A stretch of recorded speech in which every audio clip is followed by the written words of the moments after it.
I'm here. I'm coming. I got it going on. Here it is. There it is. Hi, everybody. How are you? I got it running. It was my little audio software wasn't starting up, and I just had to throw a bunch of food down my neck because I was gone all day and indisposed. And so I just literally I ran in the door like 20 minutes ago, cooked a bunch of food, threw it down my neck. And I stand here before you, perhaps we'll see, gassy. It's hard to even say, although it's not, TMI. It's not really an issue around this house. It really isn't. The biggest butt problems we have in this house are, of course, Chip, and he has traded in his butt not working for pooping like a dog, even while he's a cat. And that's confusing and difficult. Okay, so here we go. Now, it's the first day after 50K, and I'm excited. We're holding it down, and I have to say, there is a, there are all these people that I was inspired by when I started this show. When I started turning it into a real show. Honestly, the inspiration, many of you know it, was just to keep us all hanging on during lockdown and be a little bit silly and poke some holes into the big fear machine, give old, metaphorically, Drago a cut above his eye so you could see, he's not a machine, he's a man, and settle down a little bit and understand it's winnable. And I think I did a pretty fine job, including staying up all night with some of you folks. We spent the night together. And, but once I started, diving into all right, well, since there are no television shows in production, and there probably won't be for a while, and the ones that are will have like 8 episodes, and will only star the people who wrote them. For the next year after this nonsense starts. And then after that, it'll be a little while before we get grinding back up again, where yours truly, where the market for my kind of acting comedy stuff happens. I got to do something in the meantime, especially when the clubs shut down. So all right, let's turn this into an endeavor and try to pay some bills. And I have to say, there were a couple of people that stood out to me. Because I gotta be honest, folks. When I seek inspiration, as much as it's nice to hear you can do it from loved ones and family members and friends, it is very important, and I thrive on it certainly. But nothing drives me as much as a genuine opponent, someone who I genuinely dislike, saying you're never going to make it, you can't do it. My whole life, that has been one of the biggest drivers in my experience. If I can get somebody that I just have utter contempt for, but is in a power position above me, it can't just be some rando. But if there's somebody who's got a lot of power, got a lot of money, got a lot of influence, and they go, you ain't got it, kid, you're never going to make it. How did you feel about playing Donald Davenport? I loved it because I'm the only person with an ego big enough to play him. Hi there. Yeah, but the idea is, living well is the best revenge. It's a Gene Simmons lyric, and it's a button I had on my jacket in high school, as Johnny Million will tell you. And certain people throughout my life, and like I said, there was a requirement. So a simple requirement, and that requirement is that they suck. That these people are awful, and they tell you, nah, never going to happen. There was a particular comedy booker who went out of her way to call my manager the year before I got talks, like 2 years before I got talk to, and say, yeah, there's nothing special about this guy. That literally, like, who bothers to fucking call? Like, it wasn't that my manager called and said, hey, can we get him in there? And she's like, nah, honestly, blah. And she went out of her way to be awful. She's no longer in the business. She quit because I guess she made too many of those kind of decisions. However, my writers are not on strike because they're only me.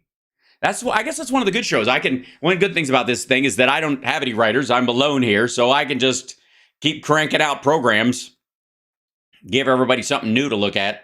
Anyways, and her saying that was one of was a big driving force in me going, fuck you, right?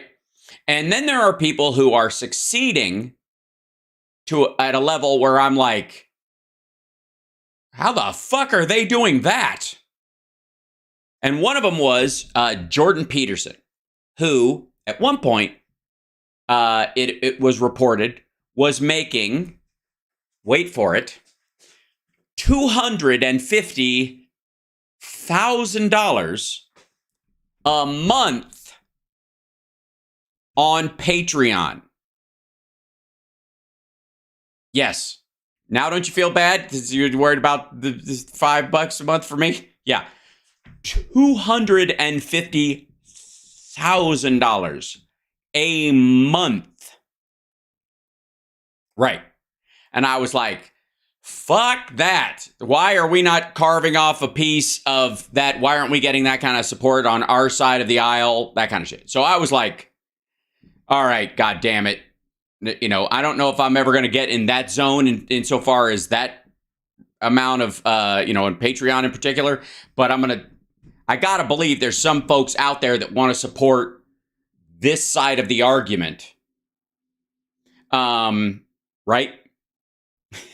And there's a few of you out there. There's a couple of you out there. It's same thing with subs on Twitch. We're still below 1,000 subs on Twitch. There's some really awful people that have like 50,000 subscribers, and it boggles my fucking mind. But if I do say so my damn self, we're not doing too shabby over here, and we're working hard, and I feel good about what I'm doing. But the important, we're comedy jockstrap. That's right. You're my utter support. Thanks, Mark. So, and by the way, hi chat room. Hello. Good to see you. Oh, I've got guitar necks in the way. Sorry. I'll move those later. Got two guitars. I'm working on my guitar, so I had to change the tuning pegs. So I've got them next to the table. Right here is my very shiny black LTD. I've had this one for like 15 years. It's one of the few EC1000s I have. Most of the ones I have are EC500s, which is what I prefer to play. And then the EC256, which is their cheapo boat oar version, which I use to experiment on. So if I want to try out some picks or something and I don't want to wreck another guitar, I'll use it on that. But this one, yeah, it's very pretty. It's very pretty. And then, of course, there's this one. This chick I met at the mall gave it to me. I don't even know how to. Yeah. Just saying. It's a good one, It's rock solid. Yeah, it was on a mannequin in a store in Minneapolis, and anyways, the prostate 6000, that's a different one. How does it play? Not too bad. It's got a painted neck, so I'm not a PRS fan. I'm not. So, anyways, where was I? Oh, yes. The people you hate being a great driver. Well, that applies on a bunch of fronts. One of the other inspirations for like, oh, shit, okay, we got to make something here. And again, I pointed out that this person in particular was an inspiration for Russell Brand, because you'll look at all the mechanics of what Russell Brand is doing. He is stealing it from this dude. This is Steven Crowder, and Crowder is the guy that Candace Owens and the Daily Wire are going after because they offered him $50 million, and he told them to go fuck themselves because he's already making his own money and blah, blah, blah. And he thinks it was, he might have had eyes. My feeling was, in watching some of his shit in this back and forth, and you don't need to watch any of it, is a fucking waste of time. It's like Kardashian People magazine at the checkout line, interpersonal YouTuber bullshit, which is hilarious. But it's a waste of your fucking life. Like, the fact that it even comes up in my feed because I watch these assholes is painful enough to go boop, boop, past it. Anyways, so they offered him 50 mil, and he turned it down because he's making more than that, or planned it, thought he was going to over the next couple of years. And I guess the Daily Wire and everybody just came out, and like all of his friends, and this is, I think, key, kids, if we're, because other people's interpersonal relationships and bullshit, and, there's three sides to every coin.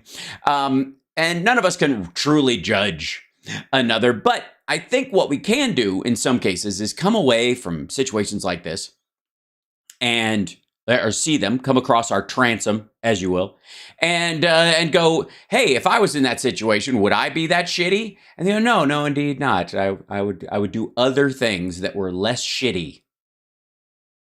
Wouldn't you? Right. So anyways, turns out, and this kind of ties into one of the clips we have today, because I guess Animal House pledge Steven Crowder, seen here in a very masculine array of colors and collar sizes, who literally most of the time dresses like he's auditioning to play a high schooler at 29. Don't ask me how I know that. So, apparently, now that he's on the outs with The Wire and all these other, they're scooping up his former employees. And after the video of him shit talking his wife came out, the rats are leaving the sinking ship, and off you go. And apparently, he would just show his dick to people in the office. Let's see. The Post spoke to 10 former employees who claim Crowder ran an abusive company. Well, sorry, asshole. You went to work for him. You're fucking surprised? You went to work for him because he's an abusive asshole. That's his shtick. Honest to God, I have been in situations where there has been nudity in a script and seen people show up for the audition, take the job, get there, and then on the day go, I don't know if I feel comfortable with nudity. You're like, okay, I understand you not being comfortable with how the director would like to shoot it, but there's going to be in there. It's in the script. It's kind of important to what's going on here. You don't get to, wear a suit of armor. This is something that's going on. You knew it was in there when you auditioned, when you got your callback, your third callback, and then you're here, right?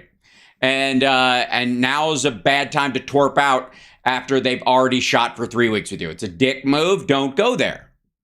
You don't have to do those kind of projects. You can actually tell your agent, I don't do nudity, and they won't send you on stuff. And everything that does nudity has a little asterisk on the casting. Says is some full frontal, partial nudity. All that stuff is required. It's in the... Okay, so maybe back in the 70s, when Coco from Fame found herself in an apartment taking her top off in a situation that I, as a young actor, went, what the fuck is wrong with you? Leave! Maybe back then it was different. Now there's all kinds of rules. There's all kinds of limits. So you went in there and you took a job under false pretenses. The same thing would apply if you go to work for an asshole and then go, treat him like an asshole. He was such an asshole. Like, yes, you sought him out to work for him because you're like, oh my God, finally. We're both assholes. This is great. And then what would you get there and go, I don't know. I guess there's gradations of assholes. One of my first stand-up jokes that I told as a kid that had adult language in it, because I was doing a lot of, high school level gigs, was a joke about my dad being an asshole connoisseur. My father is a connoisseur of assholes. Because he can tell any kind of one asshole from another, because he's always asking the most important precursor question in the world, which is, what kind of an asshole? And a bit goes on. But the answer is this kind of an asshole. The Post spoke to 10 former employees who claim Crowder ran an abusive company. Where he often screamed at his employees, Oh, you mean like the audience or the guests or whoever? Like, whatever. Okay. Including his own father. Exposed his genitals, although no one noticed. Sent out directives to arbitrarily fire people and made underlings wash his dirty laundry. Well, you're not going to make...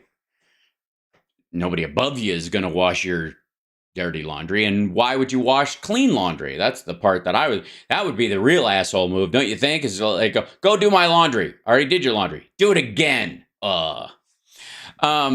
Reported Kirsten Fleming. The former staffers worked for the show at different times from its inception in 2016 through 2022. The vast majority had left the company voluntarily. They requested anonymity because they either feared retaliation or had signed NDAs. According to the report, 6 sources said they witnessed such lewd behavior firsthand. A former staffer recalled driving back from Illinois in a van after a college show in March 2018 when former producer Jared Monroe, whom Crowder dubbed Not Gay Jared, was targeted. Jared was asleep in the last row. Steve was in the front. He was joking about what he was going to do. The staffer called. He climbed over and dropped his junk on top of Jared's shoulder. All right, look. Jared's not going to care. All those douchebags are in on this kind of stuff. That is not a hostile workforce. That's a bunch of assholes in a van who do this for a living. Stop acting like you work at Geico. That's not surprising at all. Like, if he had a new intern and he was like dangling his junk in front of them, that's one thing. But what do you expect? Yeah. He's a dick. You went to work for him knowing full well what kind of person he was. And everybody there, like, Jared's not going to be pissed about this. All those guys are assholes. It's weird. It's boys club bro shit. If this, like I said, if you're talking about fucking Ben Shapiro doing this at the offices of the Daily Wire, that's where you start getting shocked. But this is like, I'm surprised this wasn't part of the hiring practice with this asshole. Drop this junk on me. These incidents were a power play, according to one former employee who added that if your manager at Red Lobster did this, it would be national news. Yeah, because Red Lobster doesn't get off on shitting on women and gays and black people. This is why it's not news, dummy. It's not news to anybody but you who went to work there. I don't fucking get this. All right. Should anybody have to worry that they have to go through this stuff for a paycheck? No. But if you went to work for somebody like this and you're like, oh my God, what happened to work today? You won't believe it. Yeah, I would. The fuck's wrong with you? Like, that part, I don't get. Grow the fuck up. Go get a real job. Yeah, it's junk bonding. It's exactly that. And yeah, it's not exactly a power. It's a bunch of fucking... It's sexually stunted teenage bullshit is what it is. Like, ugh. What's a real job? Anything that you don't complain about and you do, but isn't your, like, spiritual calling. It's a job, and it's a real job because it requires focus and work, but it's not, the be-all, end-all of your life. Now, everything, no matter what it is, will have days where it's a career or a job. Some careers become a job for a while. Some jobs turn into a career. But in this particular case, like, honest to God, I don't get it. What the fuck do you expect? If it was supposed to be fun, they wouldn't call it work. Well, I don't know. I have to say, my work is work, but it's also fun. I'm very, and it's part and parcel to what I do here. Now, it requires some not so fun stuff, and that's probably the work. The show might not be the work of this job. The work might be all the other stuff, the fucking, oh God, the fucking hour-long podcasts I have to listen to about Hegelian Marxism and capitalist duality and fucking bullshit like that, where I'm like, that's work. That is definitely work. To know who I'm discussing and what their main theme is, if they address it in a video. Some of the deep dives I have to do on these idiots. Ugh. Anyways, so let's see. Let's jump into this real quick. And by the way, hi, everybody. Love you guys. 1 second. Open this up. Where's the...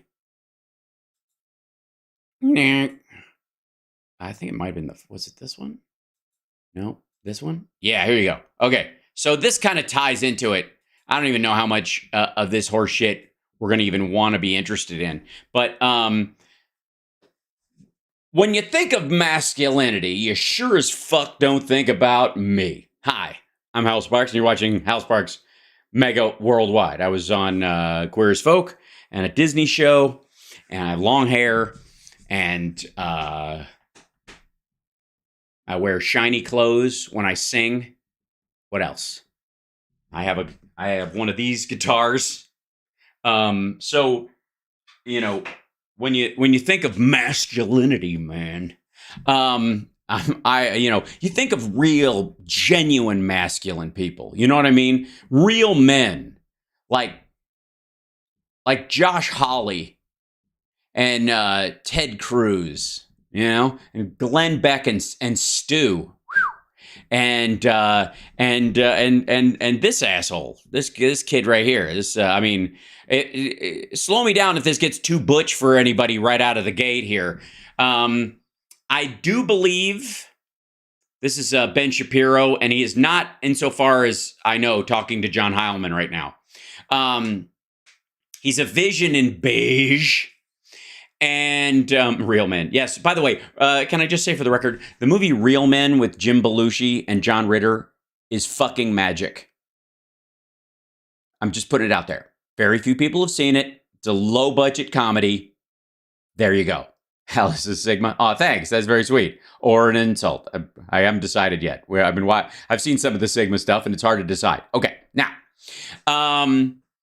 this guy wears glasses, so obviously a stud, and they're in a coffee place that apparently, if the background is any indication, makes their own cold brew, foaming cold brew back here. So, and look at the pastries in this fucking place. Like, this is, goddamn, it's like the next best thing to doing this clip in a slaughterhouse.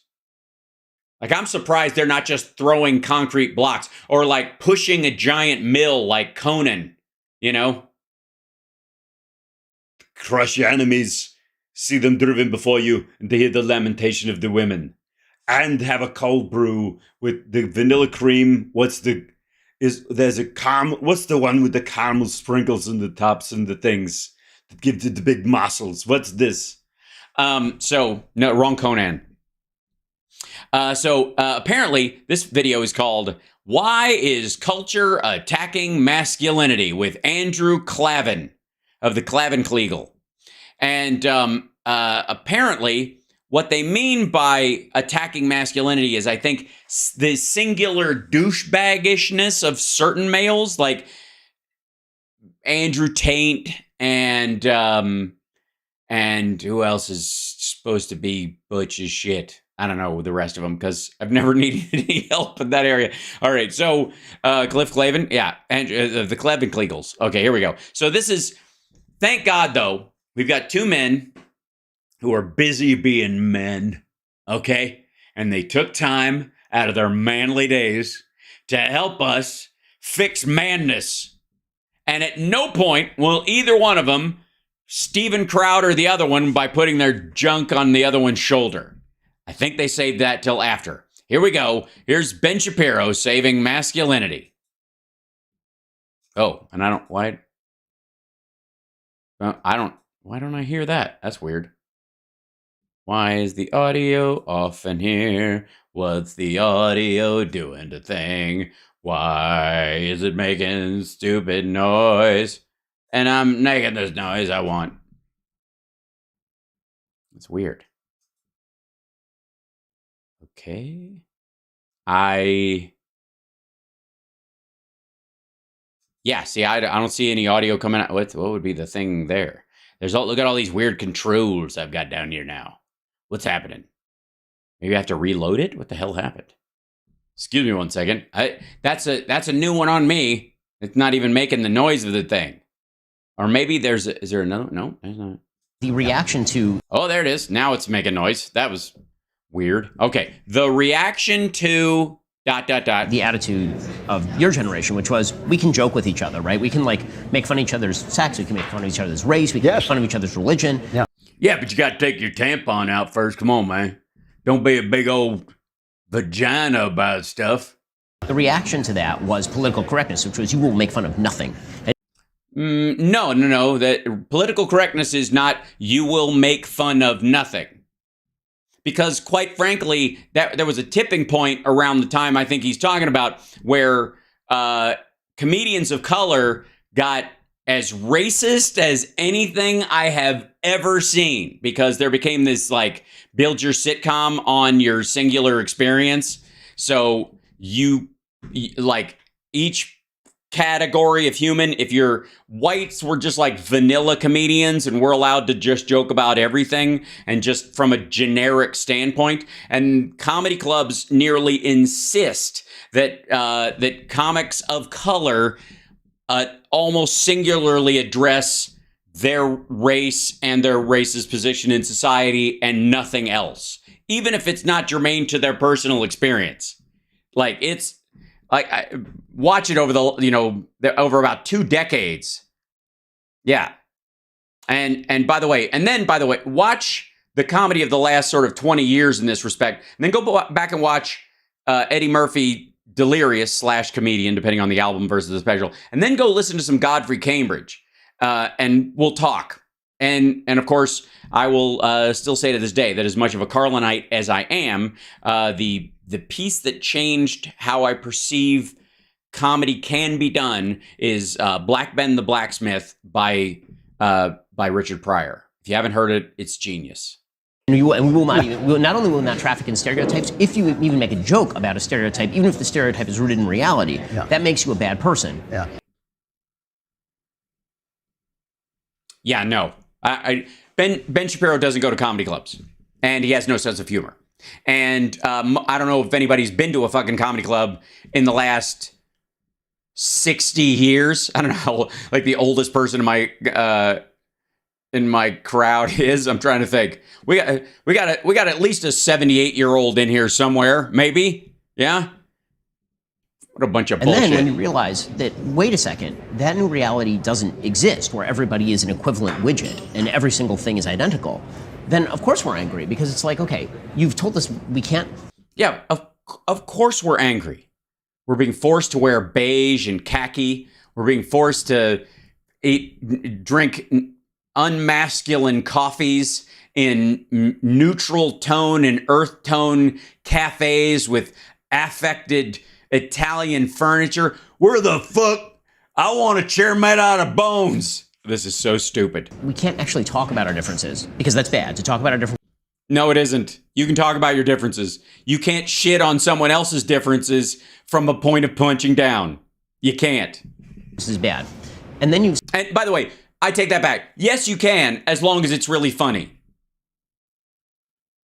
I don't know what the fuck. Most of the people that like the Nick DiPaolos of the world, or people who get kicked out of clubs, or won't get invited back for being piggish fucks. And they're like, I got canceled from this club. Had Anthony Jeselnik a fucking week later. And that guy, his entire character on stage is like a Nazi prison guard at an open mic. Good Lord. Said that there are no differences, but that's a lie. So now this is what makes people angry. It makes people feel bottled up, because we recognize. Yeah, I could tell you're all bottled up. You're fucking David Banner over there. Recognize that what you're telling us is a lie, but you've also told us that if we say that it's a lie, then we have transgressed. Right? The attempt to silence is what generates the anger, right? It didn't go back to warmth, because we're not allowed to make the warm joke. If I make the warm joke, then it doesn't matter. Like, if I make the warm joke. Tell us, Ben, what is the warm joke in the context of canceled, politically incorrect, awful, that gets you tamped down? What's the warm joke? Joke about women, I have to think twice. Am I going to get boycotted now if I make a joke about women? Whereas I can make jokes about women in front of my wife, no problem. Of course. Well, yeah, because you can't leave. My wife's got to take it. You know what I mean? What's she got to do? I have a prenup that says she's got to take my stupid jokes. Also, can I just say for the record, I I question that they are jokes. I would more than likely, I would argue that more than likely they are simply shitty asides.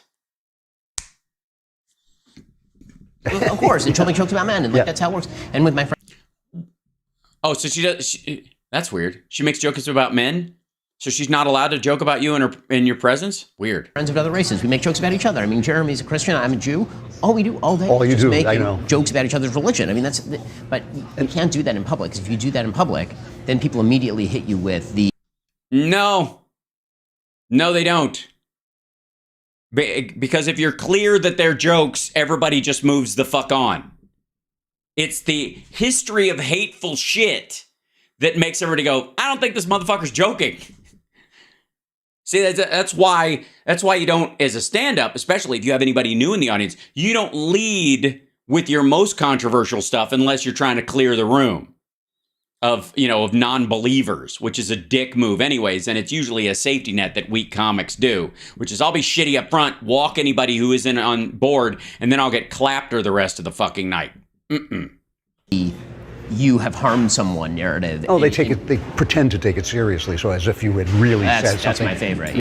No, they're not pretending to take it seriously. They know who you are, they recognize you in public, and then you have the gall to make a racist joke as if they don't.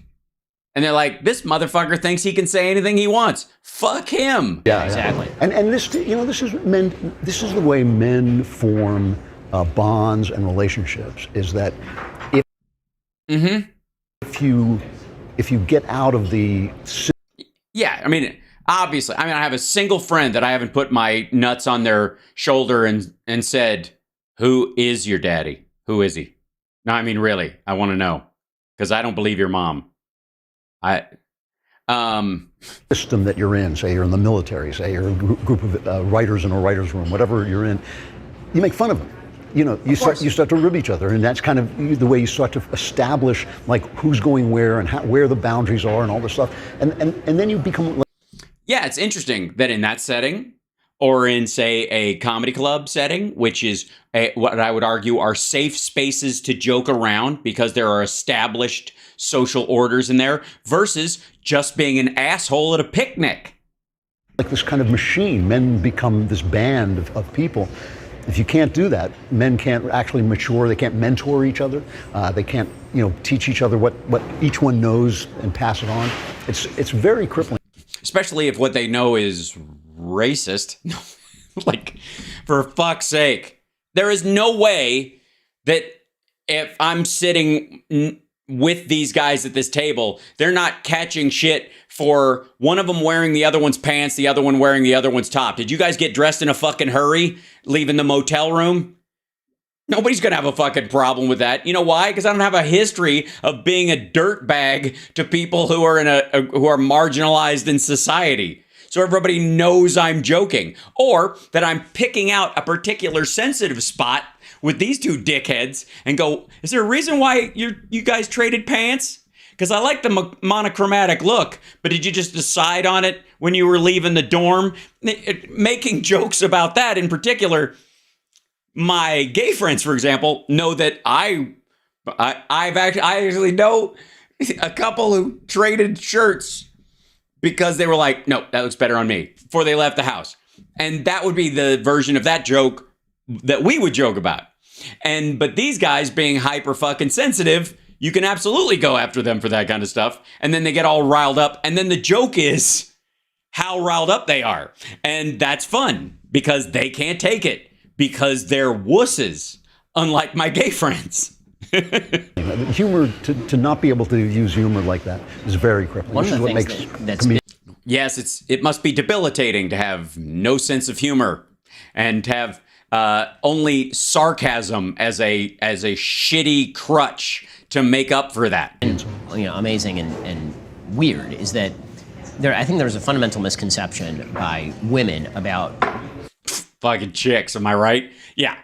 I don't know why he can't make girl jokes. Ladies, why you fucking like the fact that he to be this fucking blind to the gaping hole in your character that makes it off limits for you to be a piece of shit. This is so stupid. The quote-unquote patriarchy and the patriarchal society, and what it led to was this, we've talked about sort of the false feeling about what men are. Men are... This false feeling about what men are. Or what they aren't, in your case, Ben. Brutal and terrible and evil, and everything about men is bad. Oh, thanks. I feel, chicks like a bad boy. What can I tell you? Right? Am I right? And when they evidence masculinity, that's because all masculinity is in some form toxic and aggressive. And if we just wiped away the testosterone, then all of society would be... Just like the two of you in this coffee shop, completely devoid of testosterone. I swear to God, I feel like I'm lactating just watching this shit. See how easy it is? If you're not a dick the rest of the time, you can make jokes and people know they're jokes. Fucking hell. Would be rainbows and... You're like having a... You imagine walking around with a corkscrew up your ass like this all the fucking time? And candy. But the George Gilder wrote a book that's now being reissued. Now it's called Men in Marriage. And his basic thesis is that we never lived in a patriarchy. We always lived in a matriarchy. And the reason... But it was good. Because the matriarchy, what he meant by that, was not that men didn't have power. Men had an awful lot of power. But it's that the fundamental presupposition of civilization was that male patterns... He's like... slowing down his conversation for whoever dropped off whatever they dropped off at his table, so he wouldn't get to the part, like, so the waiter wouldn't go, "Fucks, what? The fucking what?"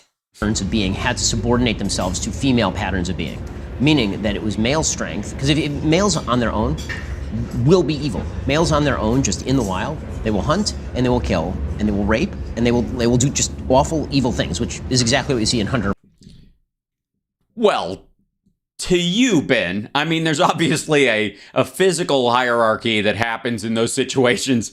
And as much as shit rolls downhill, never mind. Like the idea, like, hey, if Ben was out in the woods, man, he'd just fuck you up. He'd be like punching a bear in the dick, and he'd be like, "You bend over, it's your turn next, Gary.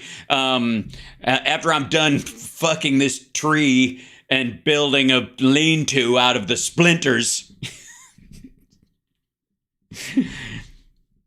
I just can't get over the beige." Forager societies very often. Ungentle Ben. That's just rude. Is that the porn version? You don't see a lot of social bonds. You see men who are moving around and sort of abandoning kids, and that's very common. No, it isn't. Shut the fuck up. This idea that men are just like apes if they don't have a woman around gentrifying them, or that women would be just like scratching each other's eye out if there's not a man around, or some bullshit. Everybody's got their definitely inherent estrogen and testosterone traits, but civilization makes up for a lot of that shit. Calm the fuck down. And this is as a Freemason, by the way, which the whole gig of Freemasonry is making good men better. We can't make bad men good, but we can make good men better. That's the whole fucking point. And you see it in anarchic societies. It remains very common to this day. Yes, all the anarchy societies. Man, like, have you ever seen a bunch of butch Antifa teens on top of each other? It's like Lord of the Flies in black. So his proposition is that male toxicity is then linked with the female time horizon. So the male time horizon is, when do I next get laid? The female time horizon is, you have sex and then you... Or when do I next avoid sex with my wife, I guess, and you're... All right. You generate a child over the course of months, and then you raise the child over the course of years. And so the male mode of being... Or... has to be subordinated to the female mode of being in order for civilization to be created. So all that aggressiveness gets channeled toward... Yeah, you're operating on the idea that these roving bands of lonely males were in the business of civilization creation, and that this is fucking ape behavior. I don't know what the fuck this asshole lives like, but some people fall in love. I don't know if he's aware of this, that men and women actually are capable, in a lot of cases, of mutual connection that bonds the two without denying either. You know that's a thing, right?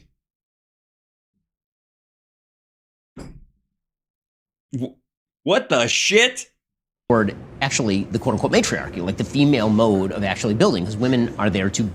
That's not a matriarchy either. Just because you're dovetailing to that so your offspring survive is not indicative of a fucking matriarchy, stupid. The example for the matriarchy is that wars get fought and the men fight them all the time. It's always men who die in mass in these situations, even whether there's a king or a queen. They send the men to do it. The expendables in your society are most likely male, whether they work dangerous jobs or whether they fucking clear minefields or whether they fucking work in a coal mine or they're a soldier or whatever. Throughout history, men are the expendable ones. And part of that has to do with the fact that, you know, the women have to be protected because a woman can only have one baby at a time, but a man can have multiple children spread out all over the place. You only really need one dude. So if the rest of them fucking die, who cares? And that's a part of this kind of ape-ish concept of society that he has too. This is just dumb. You build things, but they need men to actually do the building. And so what men trade away, or a forklift, is that kind of moment-to-moment autonomy in favor of something significantly more meaningful, but they have to restrict themselves in order to do that. And that's what builds civilization. And so what? Yeah, because women don't like sex. It's a mess and it's weird and I don't know. Like, she makes me do all this kinky stuff just to get her aroused. Like, go to Home Depot and bring her back something. It's ugh. The feminists did is they said, no, that's the patriarchy. When they made the absurd contention that marriage is a patriarchal institution, when it is precisely the reverse. It is a bunch of obligations for men that would not exist but for the absence of but for the presence of marriage. When they made that contention, when they succeeded. This has nothing to do with matriarchy or patriarchy. It has to do with stopping inbreeding in medium-sized tribes. And this, as somebody from Kentucky, this is something I know a lot about. Dumb fuck, they just needed to keep track of whose babies were whose, because when people were too closely related, their babies came out all funky. And at that point, when they came up with this structure, they didn't know about the eggs inside the woman. They just thought baby batter. Something comes out of the dude, it goes into her, she cooks it, and out comes a baby. So the dad is the primary person. And Jews changed that a little bit as a way of stopping Arabs, from Muslims in particular, raping them out of existence, because no matter who has the baby with this woman, the child is still a Jew. And they're like, oh, well, shit, there goes one of our tools. That's how they did it. It was a tactical decision about it. It wasn't based on like, oh, well, I see the sperm and the spermatozoa and the ovum, and at one point the fallopian tube. Like, they didn't work that shit out. They were just like, oh yeah, some goo comes out of men and then it magically inside lady parts turns into baby. Must be the guy who's in charge of all that shit. With that contention, then what they did is they actually subverted the authority that they had in society, which was connected to their very biology. They subverted that. This guy has a dubious look on his face, like we do, and yet he's going to agree. That's the fucked up thing. Who's the other guy? The other guy's name is Andrew Clavin. Sat down with my friend and Daily Wire host. Oh, good. So it's two hosts at the Daily Wire having a coffee clatch for men. Now men were unbound from that, and they went back to being what they were in the free battle. You're goddamn right I did. I mean, what? Days. And women were sluts. They were all sluts. Nothing. I mean, and that's what's happening. Women are becoming sluts. They're all sluts. They don't need me. Once they can get you know what was the problem? When chicks got checkbooks, that's what fucked up the whole thing. They don't exist. Men. I mean, like men can be women. Yeah, I know. I mean, this thing, right? Am I right? He's even doing the like, chicks, am I right? Neck scratch. Fucking hell. I mean, this. By the way, this is not. Can I just say, this is what toxic masculinity looks like. I hunt and I have guns with my dad, and I lift weights, and I have a truck. I eat meat and barbecue and grill and shit like that. All the stuff that supposedly these guys are worried about are vanishing. Meanwhile, these motherfuckers, this is toxic masculinity. This is exactly it. This is desperate to be masculine, overcompensation. It's just embarrassing. To me is like a major theological point, and I think, and as a matter of fact, I think that is what it is. I think it goes beyond, Freud said everything comes down to sex. I think sex actually is a symbol of something way beyond that. Freud was an idiot and never cured anybody, just for the record. Feel free to check my work. Men and women become one flesh because there are two. Because mommy and daddy love each other very much. And they have a spare room. Two ways of looking at the world. The world is actually a multiverse, And this is what... Dude, you can't fucking drop Marvel Cinematic Universe shit in the middle of a discussion about hyper-masculinity, or how masculinity has been derided. And that's what you drop? There's no reference to why the Hulk is representative of male anger and keeping it under control. It's actually based partly on the Frankenstein concept of science and men getting out over their skis, but the character of the Hulk is based on a werewolf concept, which is about hyper-masculinity overwhelming us and us all having to try and hold it back and see if we can use it for good. And most superhero stories are about males tempering their baser instincts to be better people. That's why men in general need superhero movies and hero stories, and women like them. They enjoy them, but their character is not going to be changed by them. Women don't have to be talked into not using their brute strength to brutalize someone often. And all women who drive their kids into a lake in a car aside, there's a reason why, if someone is beating someone to death, on both sides, it's mostly the guys. I think there is a way that you would call the way of power, where... The way of power. I smell a new podcast on the Daily Wire. Full of envy and ambition and conflict, which is the masculine way. That is the way we are built. And then there is the way that is the way of love, which is that all of these things are good, but they have to be transformed by love. And I think that when a man and woman become one flesh, that is the kind of unity you actually are modeling something that is beyond human. Wait, so as soon as a man and a woman get married and have kids, they are suddenly no longer in conflict? Jesus, this motherfucker doesn't know how anything works. What the hell? The one flesh thing, it's all Sachi. It says, this is fucking...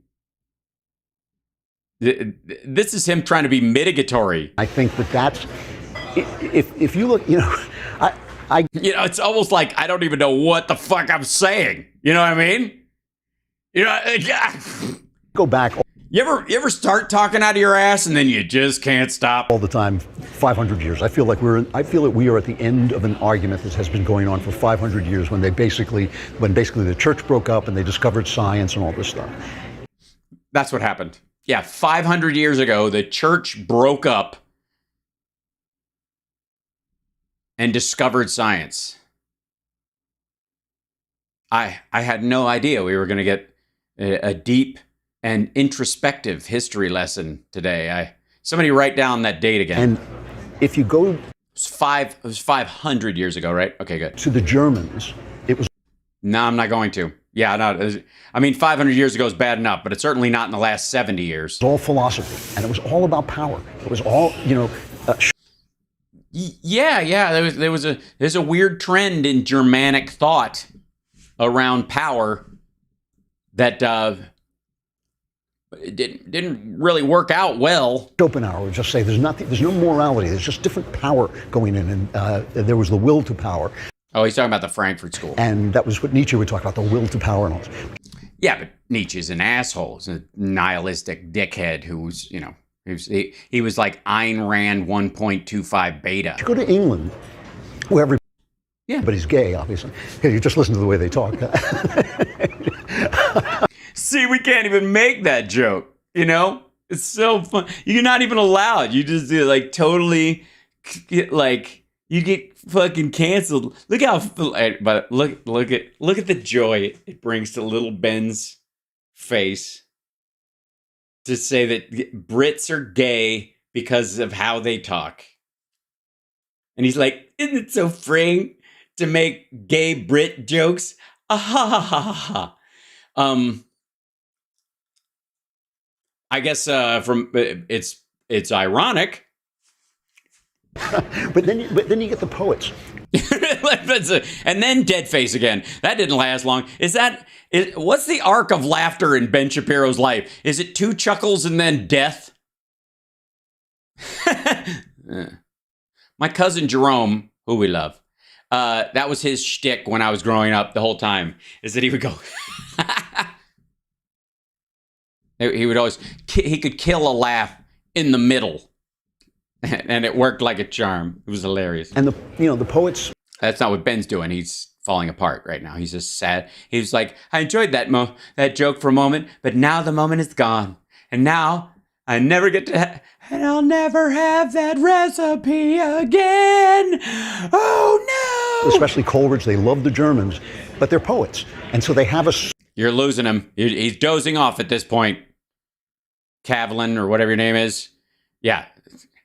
I wish I was at Home Depot buying plywood. Certain kind of creative anima, more feminine way. And they bring that stuff together into a much more real world. I think, I'm not kidding about this, I think this is why Shakespeare, when he has Portia argue for Christianity in The Merchant of Venice, I think that's why he makes her a woman dressed as a man. You gonna bring up the one with Shylock in it? It's basically saying, the mercy that she's talking about is a feminine trait, but the law that she's talking about is a masculine trait. So she's both. In that moment, she becomes both. And I think this is... So it was the first trans character, and you're for it? This is so stupid. The reason it's terrible... Putting aside the anti-Semitism of Merchant of Venice. Yes, no, not putting it aside. As a matter of fact, he dropped it right in your fucking lap, dum-dum. But it's all he can think about while he's talking to you. But you're correct. That the biblical notion that this goes all the way back to the Bible. The idea that God is both justice and mercy, and that mercy is described in the Bible. Yeah, so God is trans, right? So masculine and feminine. It's really closer to yin and yang. It is a force that's in all things, and it created mankind in its image in that regard. And this is going to be a rough coffee for Ben. Using feminine language, and justice is described in the Bible using masculine language. Right. In the Hebrew, that's the way it is. Right? These. And don't get that mixed up with just tribal control bullshit. Because no early tribes did that. That is literally in the grammar of the Bible, and the way that you learn about the names of God typically is that the more masculine attributes of God are considered din, and then which is justice, and then the more feminine version is rachamim, which is And what kid does? I gotta say, din sounds more female to me, and rachamim sounds like a dude. Hey, what's up? My name's Rachamim. We're gonna party. Doesn't see that in his, mother and father if they're healthy, adult human beings. That's why when we mess with this stuff and... Should masculinity talk be this boring? Should it? I'm honest to God. I can feel my balls going to sleep watching this. We on the right get so upset. They're like napping. My nuts are napping right now. They're like, wake us up when this is over and tell us it was all a bad dream. About it, and they kind of complain. They think, well, what's business is it of yours? And sure, in an individual, it's no business of mine. Do I care whether some guy wants to walk down the street in a dress? No, I don't. But when the society... Unless it's you, Ben, in which case, I got 2 20s and 2 10s right here in my... Sorry. It loses that sense that something urgent is going on beyond this life, that there is no reference point to flesh. There's just flesh. It doesn't refer to anything else. Once they lose that, they literally are doing what the most pencil-necked, low IQ country preacher told them they were going to be doing. You're going down the road to sin. Well, that's essentially what they're doing. Yeah. So I'll disagree with you. So he's right. I think that it is bad if a man walks down the street in a dress. And if a man, I didn't say it wasn't bad. It's just none of my business. I do care. I don't care. You want to do it in private. Well, yeah, because Ben knows, and if you see a guy walking down the street, in a dress, you might go, that looks very relaxing and freeing. Is it a kilt? of your own home. I care in the sense that as a spiritual being, I think you're degrading yourself, and I think that you're doing something wrong to yourself. Yes. But, you know. Well, we all appreciate your concern, Ben. But Jack would like his pants back. From a sort of governmental perspective. Right. You know, I don't think that the government's preserve is to go into private domains where you are in your own house doing a thing by yourself and not affect.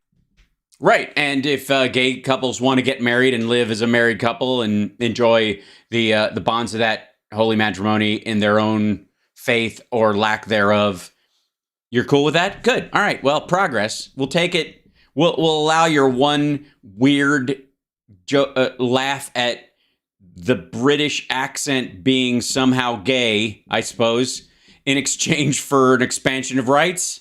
Anyone else. With that, as a general rule, although obviously I'm against suicide and all the rest, well, general. I mean, come on.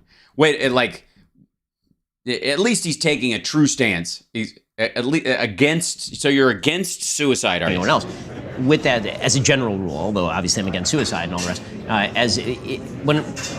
obviously, what we have done as a society.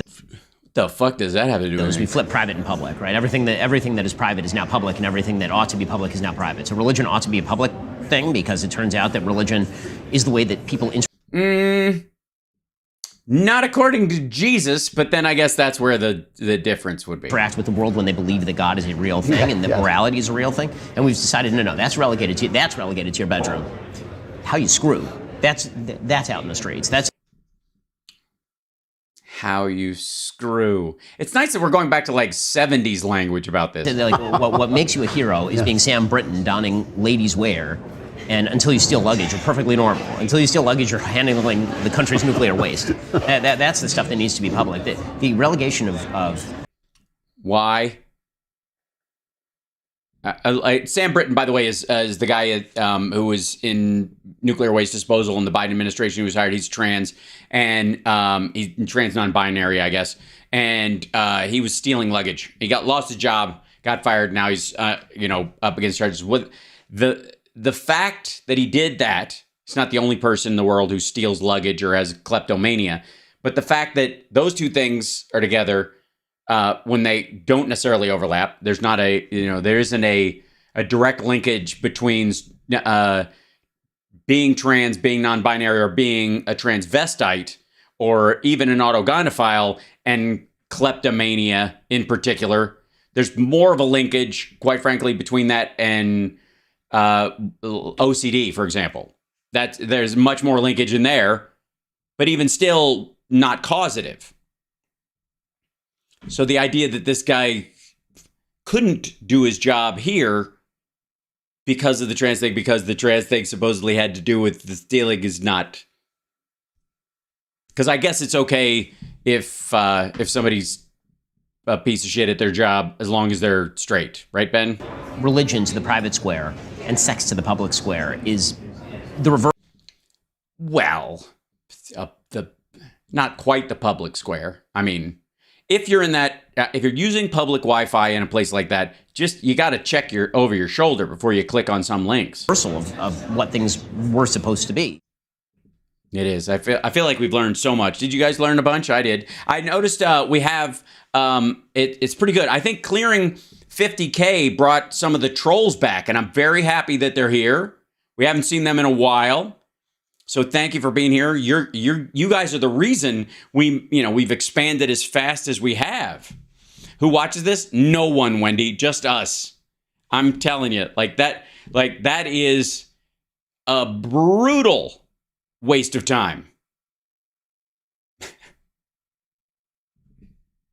Yeah.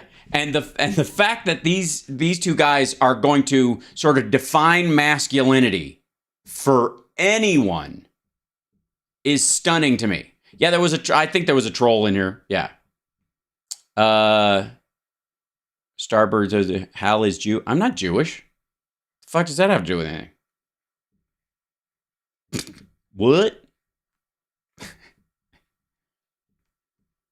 Why even say Jewish comedian? Just say comedian? Yeah, I don't know. Because they're a bigot or whatever. Yeah, sorry. I should have set the rules for some of the trolls. You're very welcome to be here as long as you're not directly bigoted in your language. You can feel bigoted all you want to, but just keep it in your pants. Yeah. Non-bronary. Yeah, so Shapiro's a chaos agent. I don't even give him that much credit. I think he's just a barnacle. I mean, there's a lot of money to be made in the world of sort of Republican fear media. So why not crank that shit out? By the way, speaking of I guess heroes of Ben Shapiro's, that's funny. Well, I forgot about this one. 1 second, hold on. So where the hell did that go? Oh, okay. Sorry. I have two screens up with clips, and the other one got buried behind something. I was like, oh, where'd that come from? Trump was on with Mark Levin. Yet another meeting of, total butchness.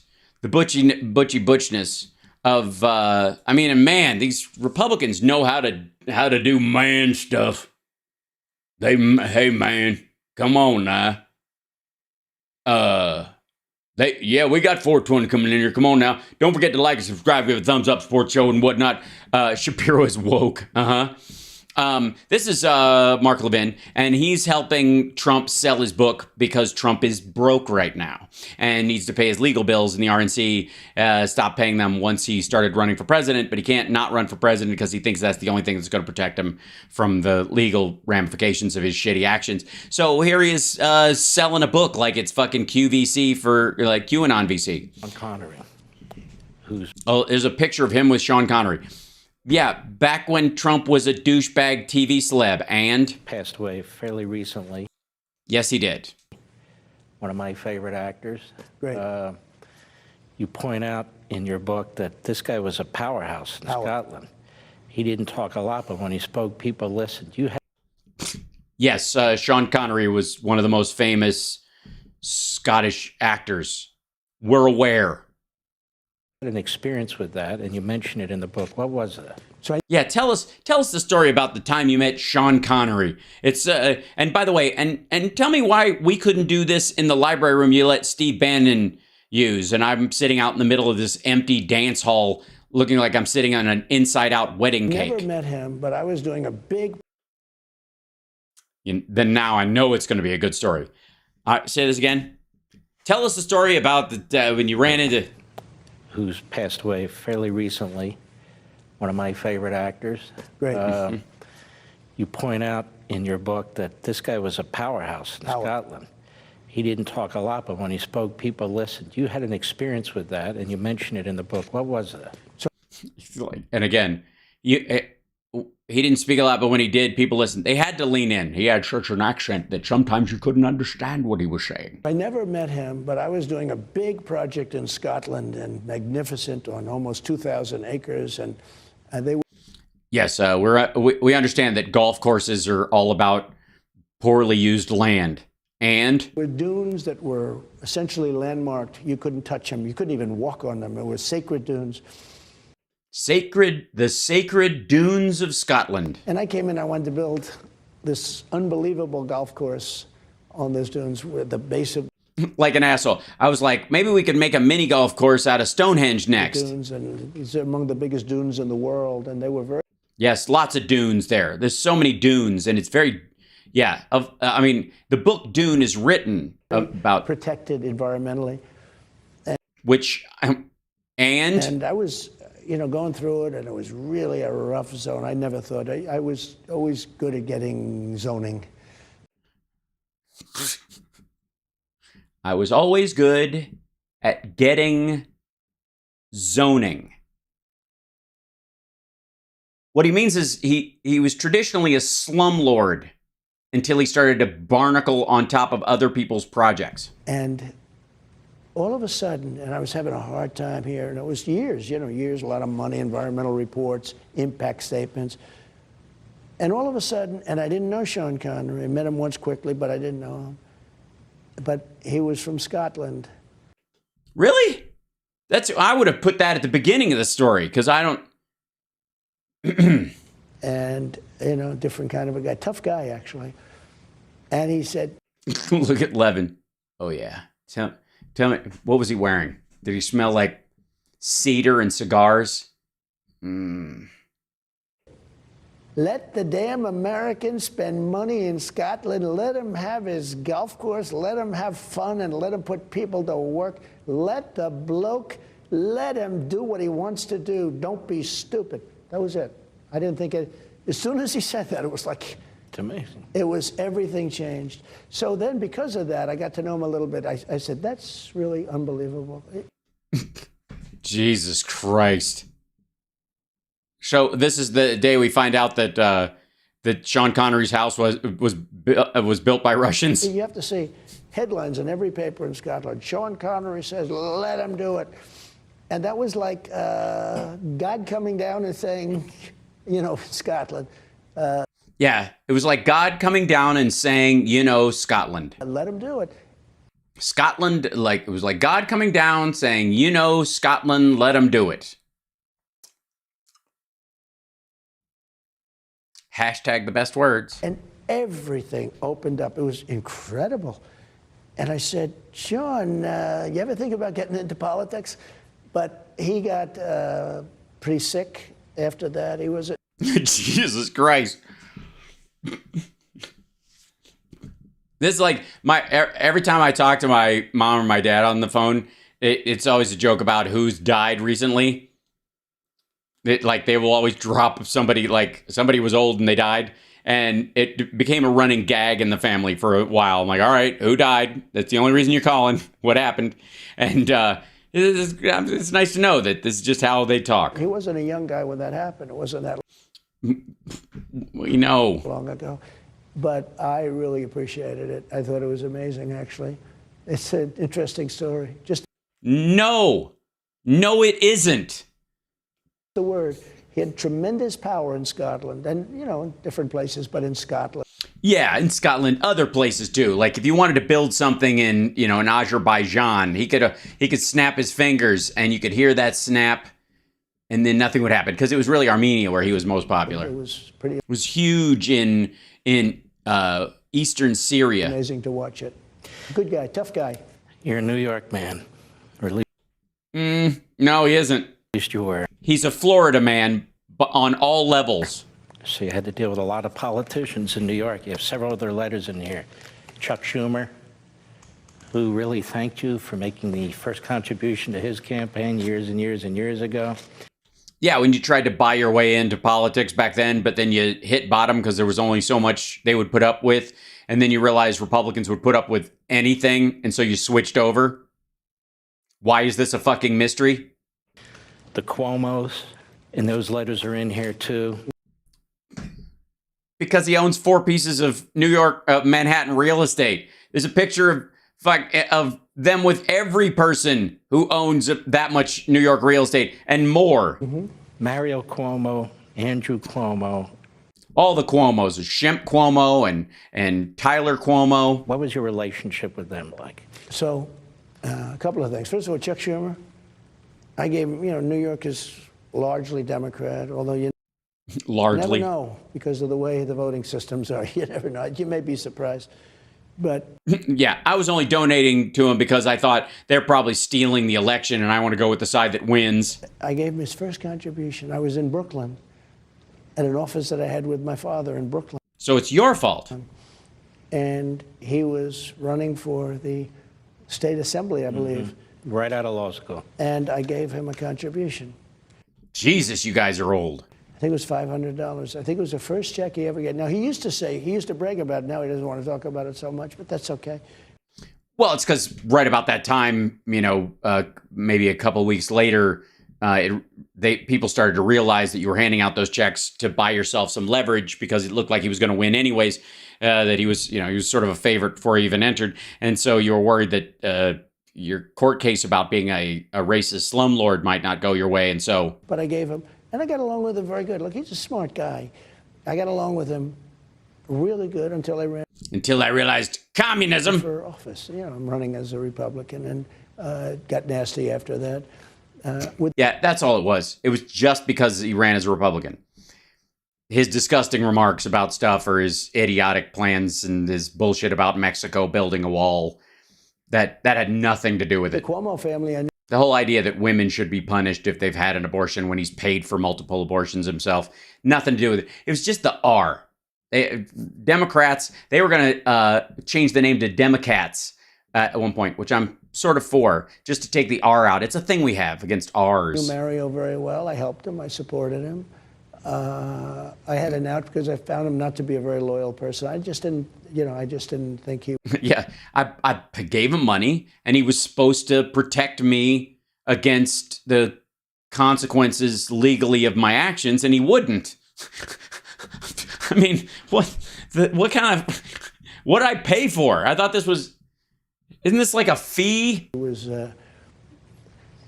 Some people said he was a good speaker, and some people said he wasn't a good speaker. Well, I'm glad. That's the thing about leadership, is it's definitive. The sun will rise tomorrow. All of that. I don't know, but No, I don't. None of us know what the fuck you're talking about. I had a falling out with Mario. Not during his time. How you doing with Luigi, though? It was afterwards. It was sort of afterwards. With Andrew. What about the pandemic?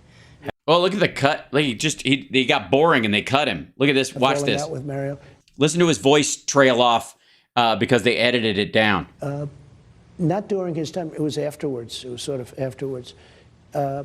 With Andrew. What about the pandemic? See that? With Andrew, like, what about the pandemic? Fuck that. How he handled that. It seemed to me he would praise you one day and then attack you the next. Well, he was a guy that would one day he'd say, "Thank you very much. I sent the ship. I rebuilt the Javits Center. I did all of that." And then they He rebuilt the Javits Center. No, he did not. didn't use it to the extent they should have. And if they would have put the people in there instead of putting them back in nursing homes where everybody got infected, you would have had a much different story in New York.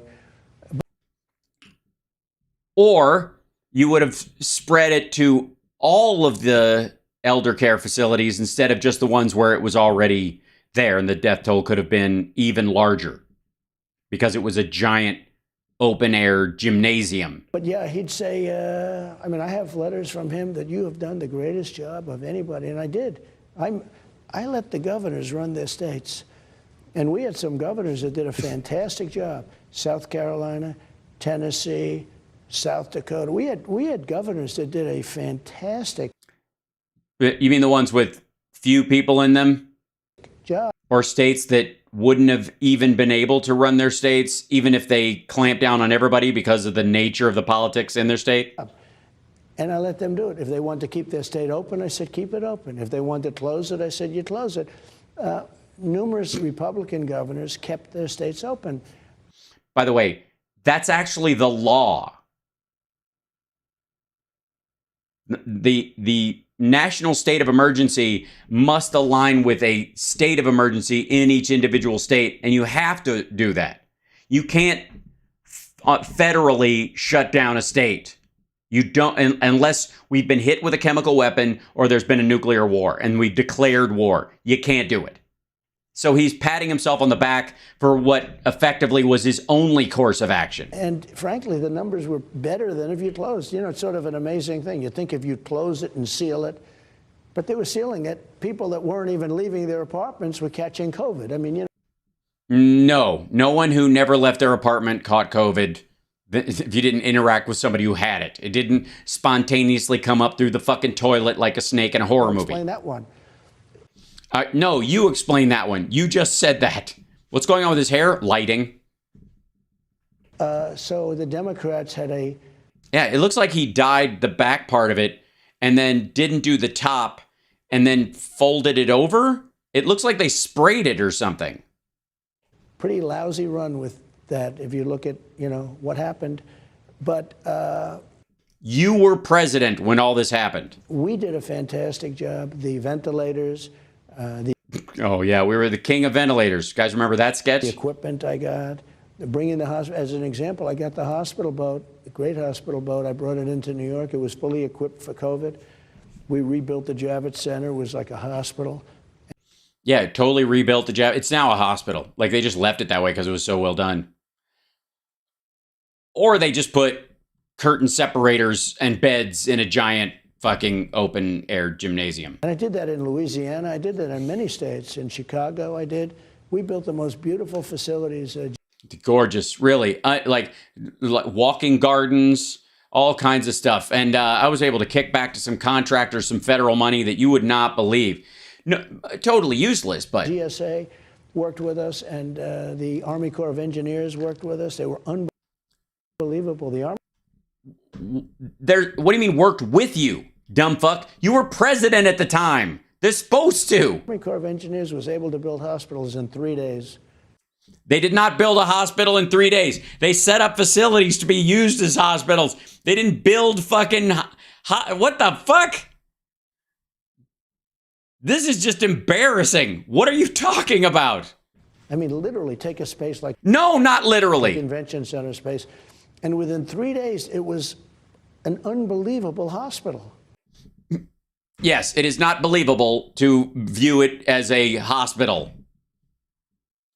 And not downplaying National Guard or the Army Corps of Engineers when they did it. But for fuck's sake, why is this shocking? The irony is that when FEMA or the Army Corps of Engineers or the National Guard in any particular state did this kind of stuff during Obama, or, you know, because of a hurricane or because of an earthquake or fires or a chemical plant exploding or any shit like that during Bush or during Clinton or whatever, it was all like, they're setting us up for Agenda 21. They're going to put us all in plastic coffins and stack us in an underground and eat us, you know, after the nuclear fallout lands, whatever the fuck. But when Trump, you know, does the bare minimum, it's a fucking miracle. With dividers and everything else. With dividers and everything else. With dividers. Did they stop at Pier 1? Were they the linen ones or the ones with like the paper ones with the flowers on them? We did a fantastic... With dividers and everything. What the fuck? Fantastic job. Never got credit for that. I should have, because the honest governors will tell you, because I'd have a governor's call like every week. Yeah, Pence did it because you would get in arguments if they asked for anything and it upset you, and then you'd tell them not to send shit to that state, and Pence would have to send it anyways because Americans would die. Honest governors, of which there are some, would tell you we did a fantastic job in getting them the gowns and the masks and the gowns and the masks and the tiaras and the heels and everything, the goggles. You know? But that was a very tough period for our country. Nobody knew what it was. Nobody, you know, we heard stories. Did you around the campfire? I tried to think of the most harmless thing. We used to roast the Stay Puft marshmallows by the fire at Camp Wakanda. Look! China, I was probably the first one. I said it came from the lab in Wuhan. I knew that. For one thing, you saw body bags all over the place around that lab. You know, there were body bags all over that area. Yeah, but not in the fucking lab, stupid. In the city. And the fact that this ass... Ugh, God. Do we have to go back and look at the Australian interview where the interviewer points out that he's the one who turned gain-of-function research back on at that lab? And nobody talked. And then when he cut funding, he only cut it for security at the lab. Honest to God, in any normal universe, that would be a conspiracy theory on the level of Building 7, non-fucking stop. Talks about it.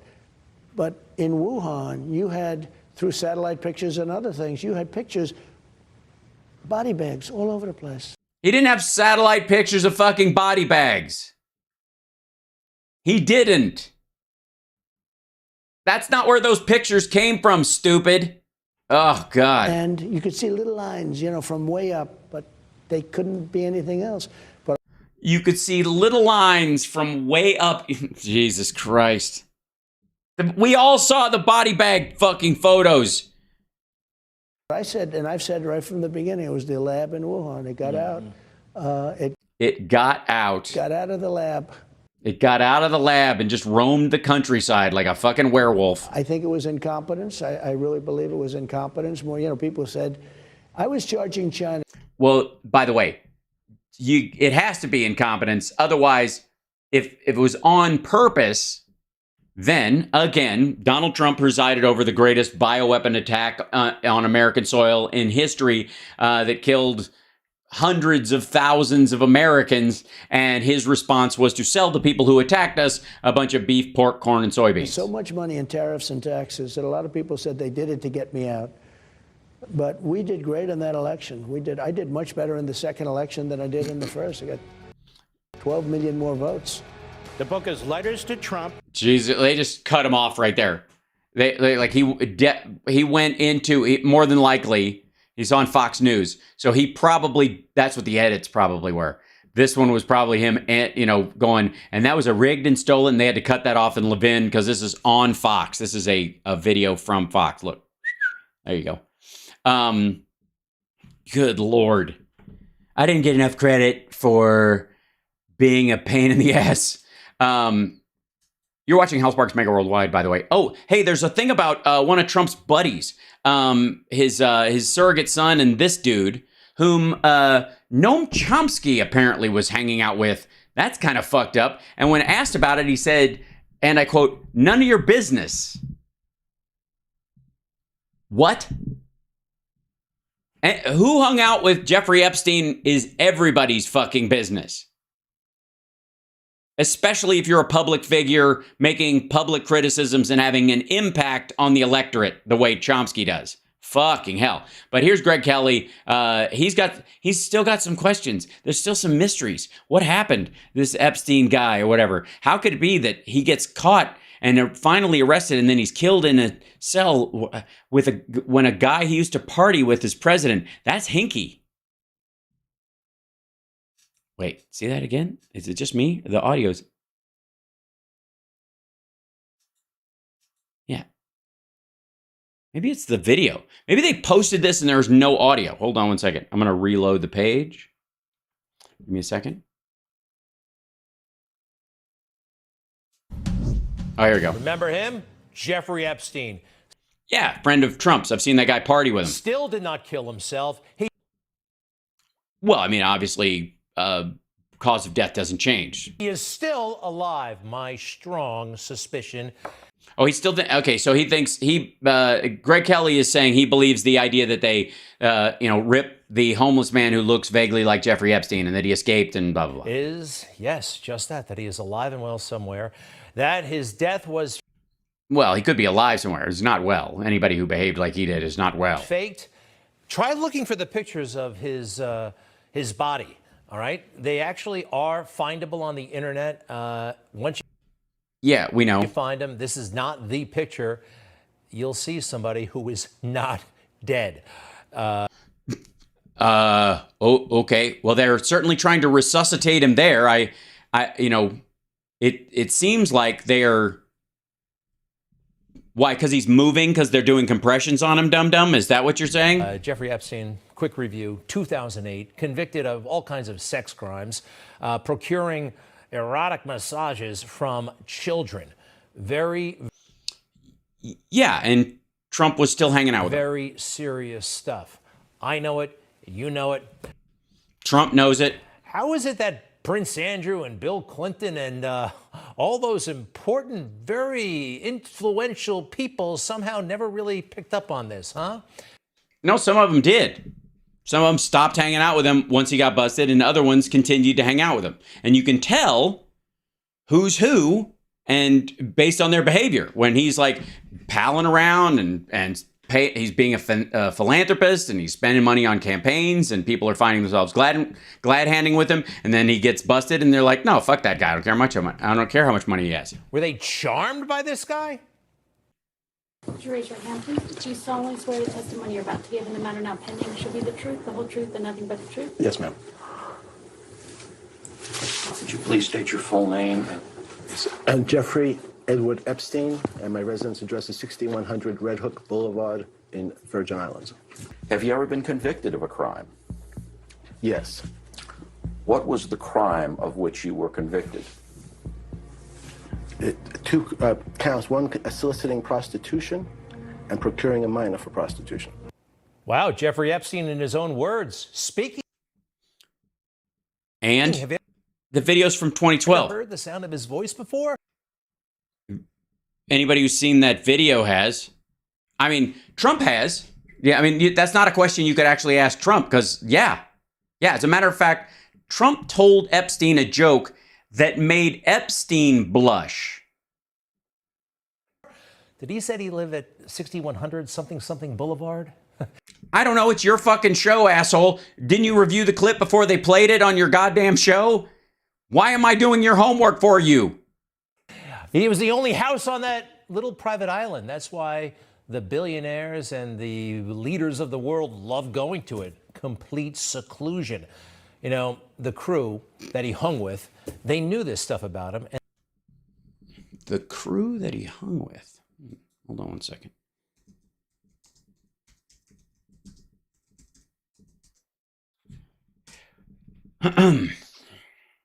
Let's see.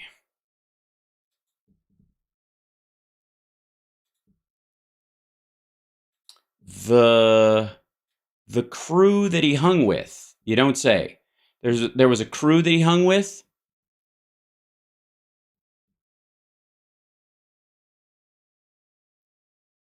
Look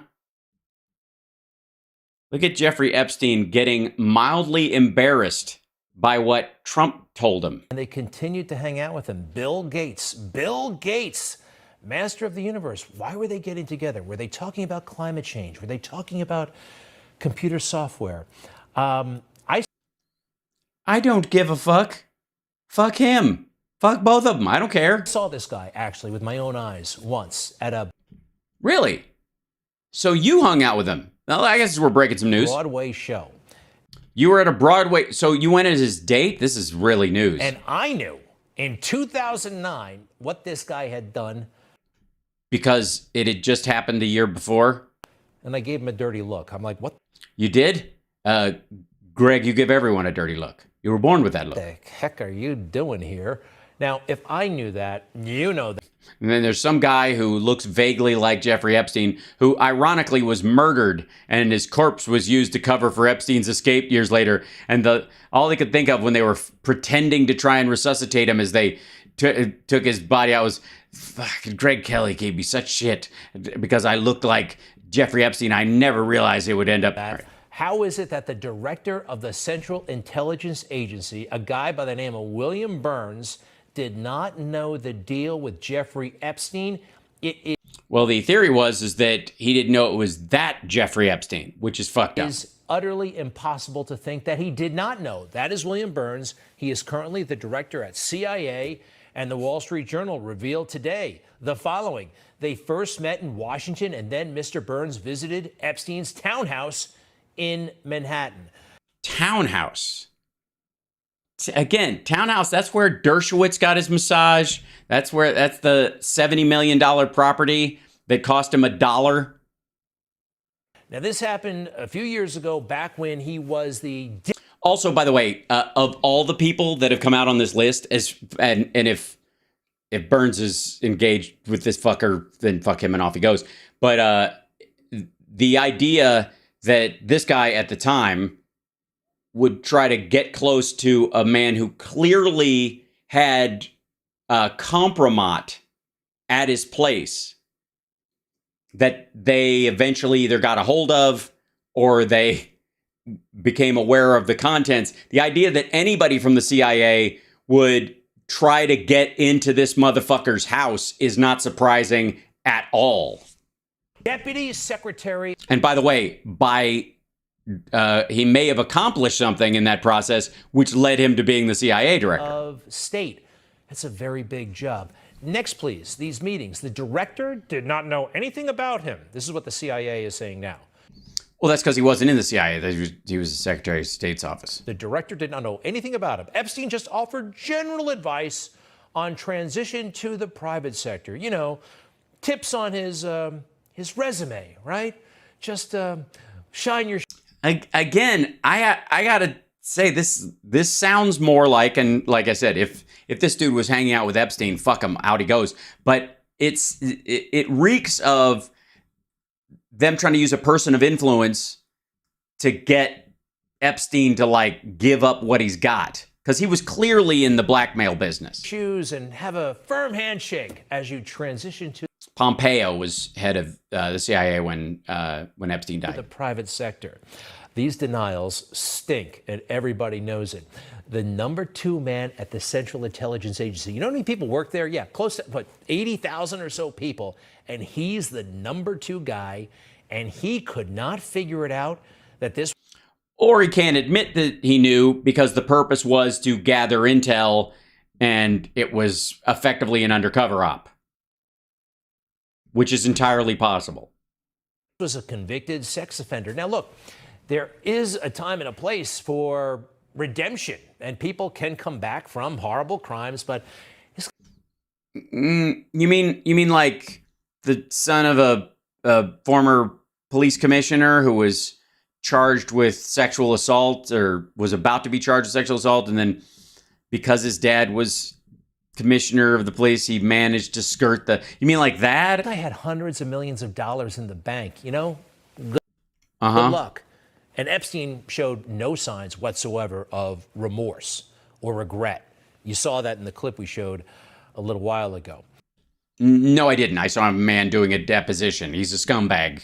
He didn't show anything. It's interesting. The Deputy Secretary of State, whether... Apparently managed to get Compromat out of Epstein and got his way up to the director's chair at CIA. it's this guy or Tony Blinken, they love lowlifes. Hunter Biden could summon the Deputy Secretary of State, the number 2 man, the number 2 diplomat in America. Oh, I see. So because that guy went to Epstein, this is the similarity. Blinken and Hunter, that's the tie. So the idea is that you're supposed to look at Hunter Biden's face and Epstein's face and see a similarity. And therefore, yeah, that's nice fucked up bait and switch there, Greg. America. Tony Blinken with, well, an email. He sure liked to send emails and text messages from Hunter Biden to Anthony Blinken. Have a few minutes next week to grab a cup of coffee. I know you are impossibly busy, yeah, on America's time, but would like to get your advice on a couple of things. This is back when Tony Blinken was the number 2 man at the State Department. I will drop everything in my impossibly busy schedule to absolutely meet with Hunter Biden. Yeah, by the way, that's about the time when Hunter Biden turned down a business partnership with a Chinese company because they refused to open a US-based subsidiary. That he went to Blinken, it's clear, and said, this look hinky to you? And they went, yeah, this is fucked up. This is Chinese CCP bullshit, and they're never going to set up a business over here, and it'll come back to bite you in the ass on Farah. And you went, okay, and it never happened. That's why all the deals they talk about never happened. The Chinese tried multiple times, it's clear, to try and wiggle their way into his business, especially closer to the end of the term, but didn't work. This stinks. I thought the State Department was supposed to manage, I don't know, world affairs. They do, but these guys also have coffee. America's reputation. Yeah, that would be part of it. It's the vice president's son at that point who's like, I got some questions for you. Is this fucked up? What do you hear about this that you can tell me? No, it's the swamp. They have... The swamp. It's all swampy. Everybody's in the swamp. Any established organization that existed before Trump or after Trump is clearly some sort of deep state cabal. They have other agendas, don't they?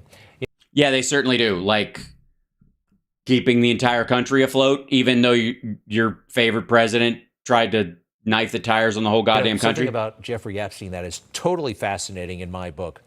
Epstein misspelled his own name on the board. That looks like it says Epstein. Was a high school teacher at a prestigious prep school here in New York City. It's called the Dalton School. And this is all the way back in the 1970s. He was a math and science teacher at the Dalton School, okay?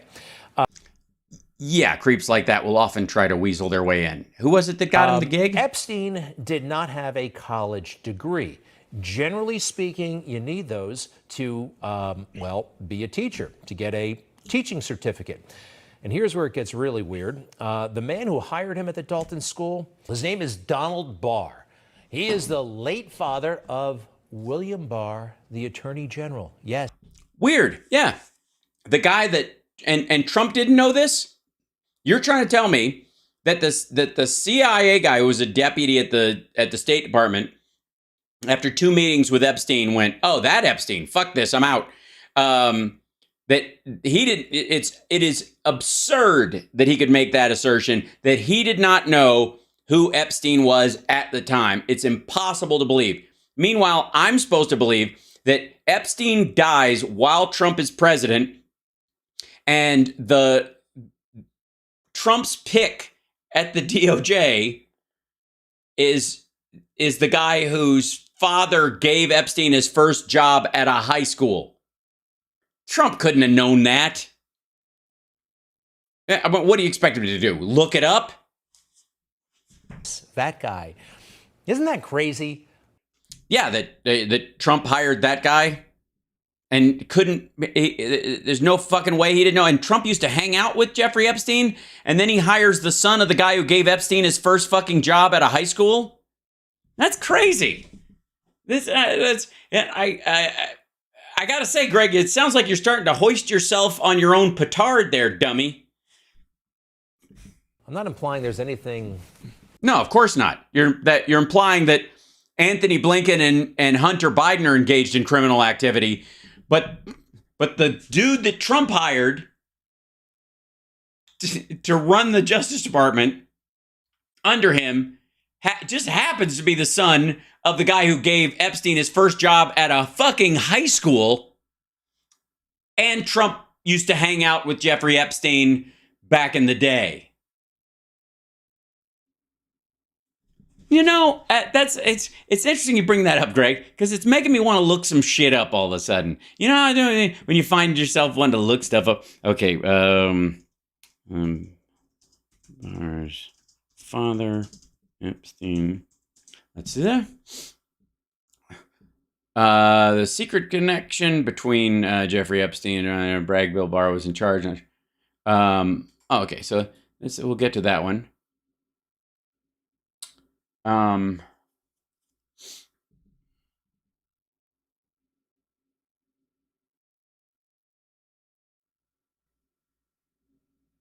William Barr should recuse himself. Down the school Epstein Barr problem. Easily mentioned on brother. Okay, let's see. Yeah, this is. I'm gonna drag this over here, and then go.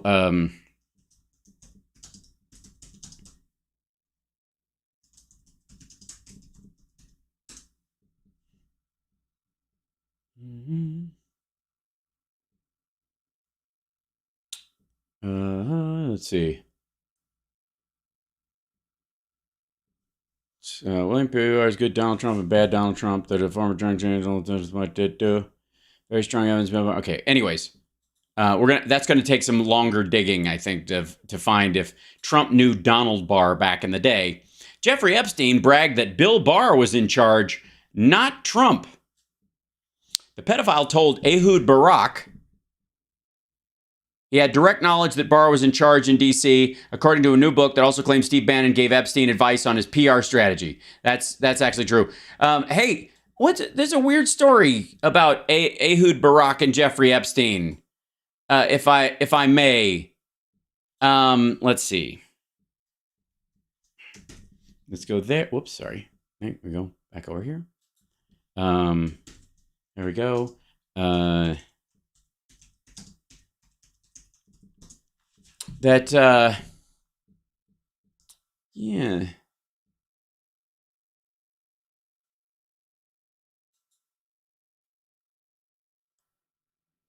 This is from the Jewish Telegraph Agency. Noam Chomsky, Ehud Barak, hi. Leon Botstein and Rothschild are among the many names on Jeffrey Epstein's newly uncovered calendar.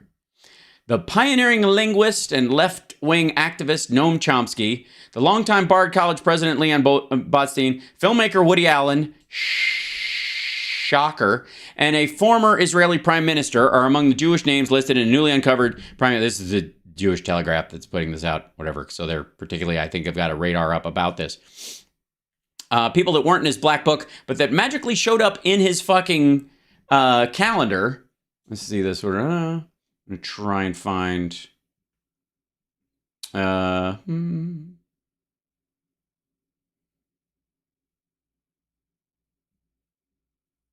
Let's see. Hey, Rock, Woody Allen, Noam Chomsky. Well, yeah. I'm finding one thing real quick.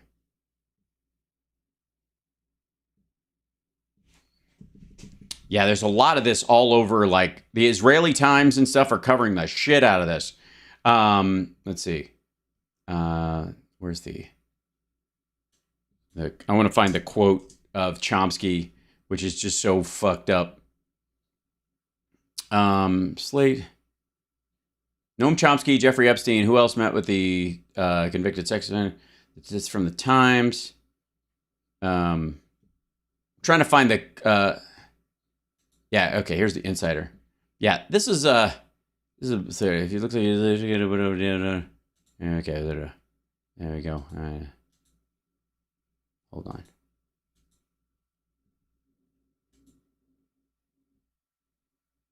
Crap. Hold on. I got to take this, copy it, and then put it, I think, in this guy. Yeah, hold on. I'm copying something over. I want to show you guys something in a second. Paste and go. There we go. All right. Yeah, cool.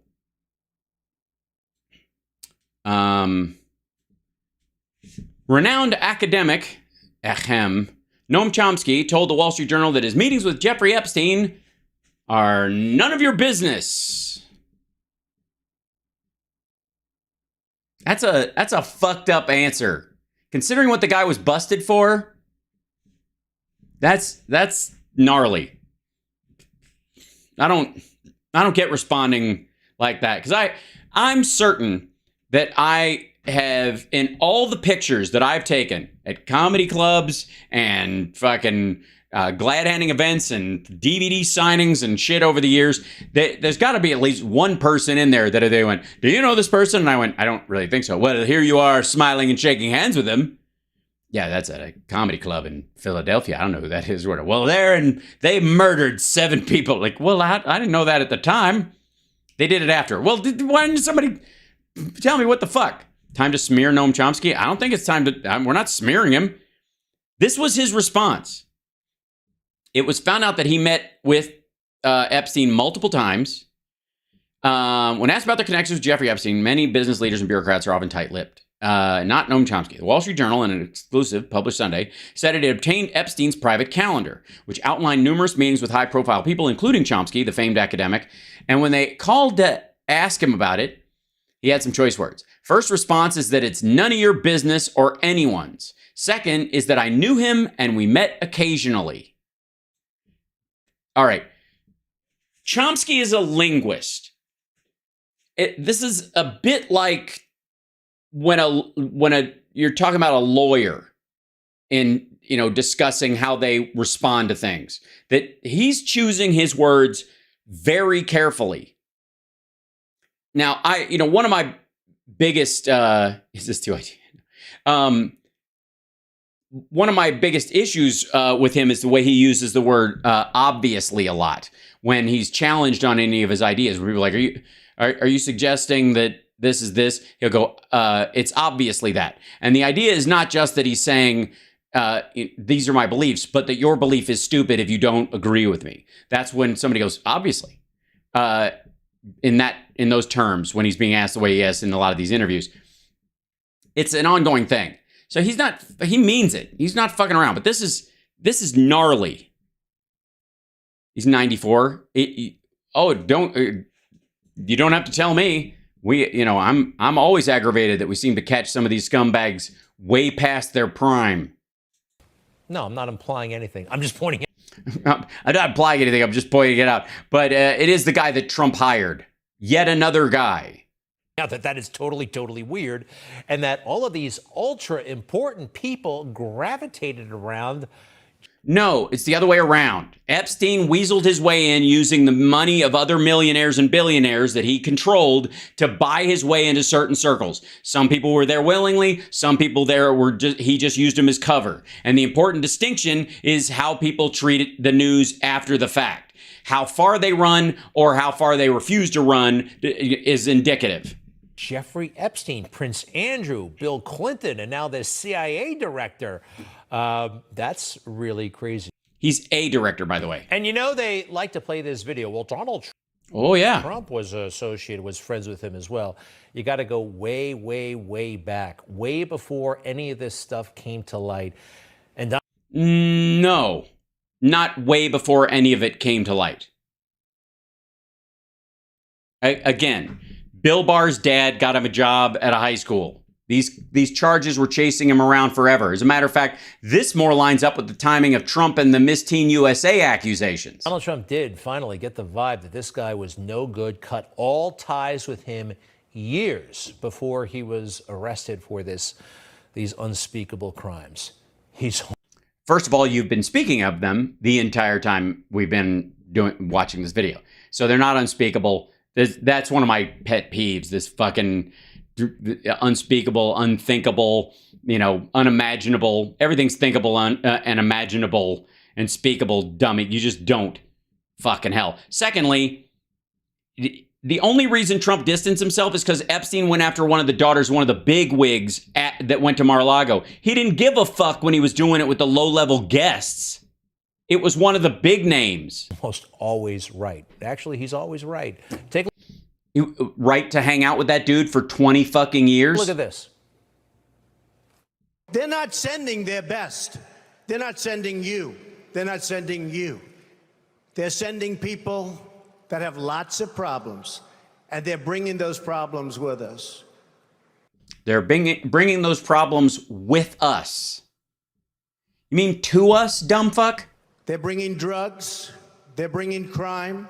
They're rapists. And some, I assume, are good people. The way I assumed Jeffrey Epstein was good people for 2 decades. Remember this? And how?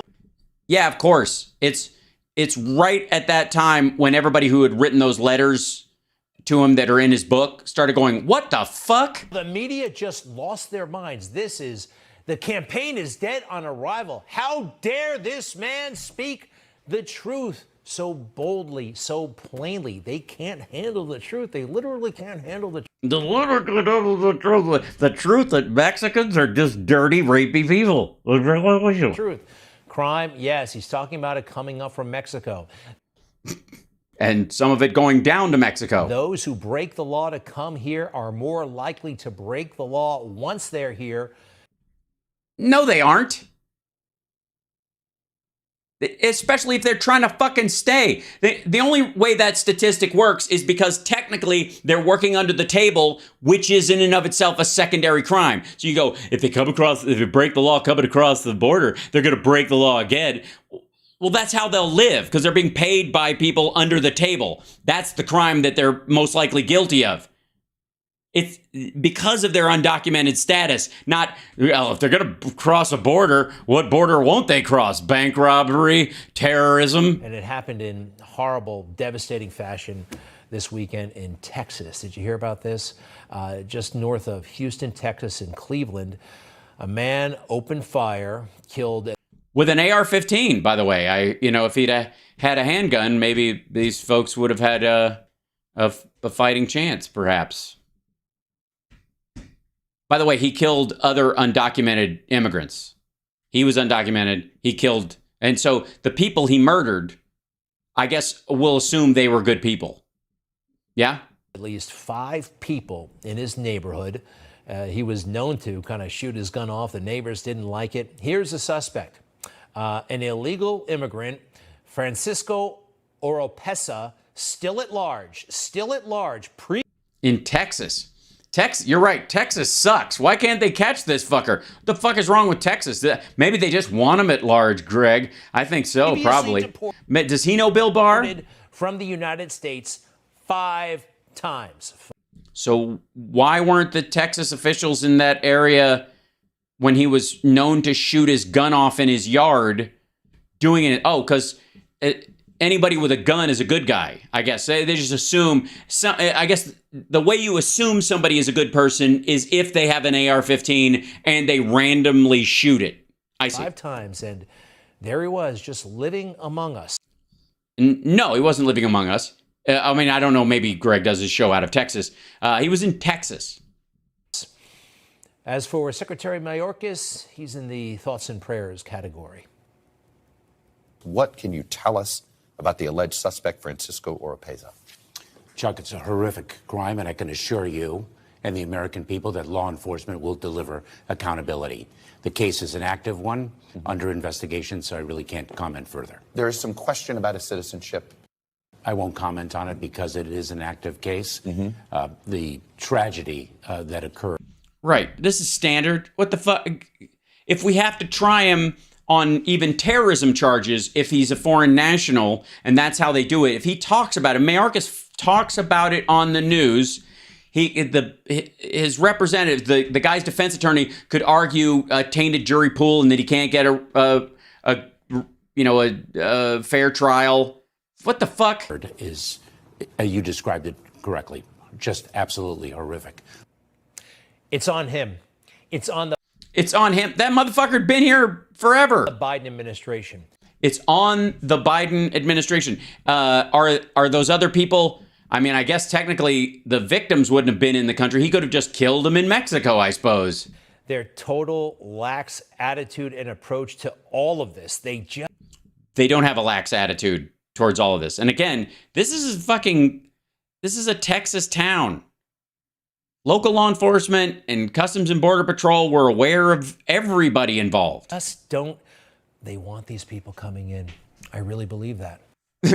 Do they? They not the other people, not the victims. We don't want those people getting in because they had children and they were trying to work and be productive. You let them in because you need the guy who's going to get an AR-15 while he's here because Texas doesn't give a fuck.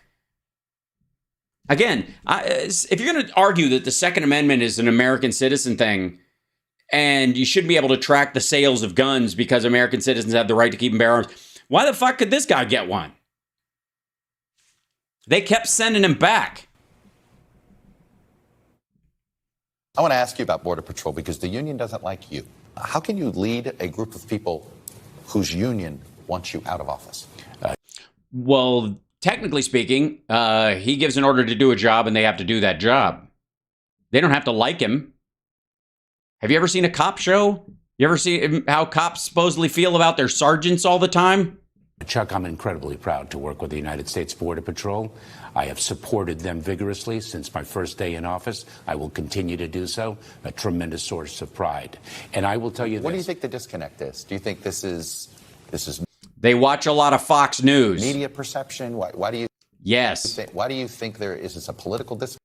Because every Republican they talk to says that the president has ordered the border open. And even though they haven't gotten orders to ignore anybody coming across, and we have not opened the border in any respect, they are assuming because of the repealing of the ending of Title 42, because it was a limited response to people coming through during COVID, and Trump used that as basically a way to stiff arm immigrants coming at all into the country. Because in the same way that he was, into grounding flights, he wants to turn America into a gated community. No more immigrants. We're full up now, especially if any of them are brown. So there were, he used that, and that's going to come to an end because it was a temporary thing. Title 42 was meant to be temporary. Once it ends, there's going to be more traffic, period. Right now, there's a bunch of traffic, but this is the time of the year when the traffic starts anyways. This is always the time of the year when the spike happens. And then it goes down in the summer when it's too hot, and then it goes up in the fall when it's cool again, and it's a reasonable temperature, and then it goes down in the winter.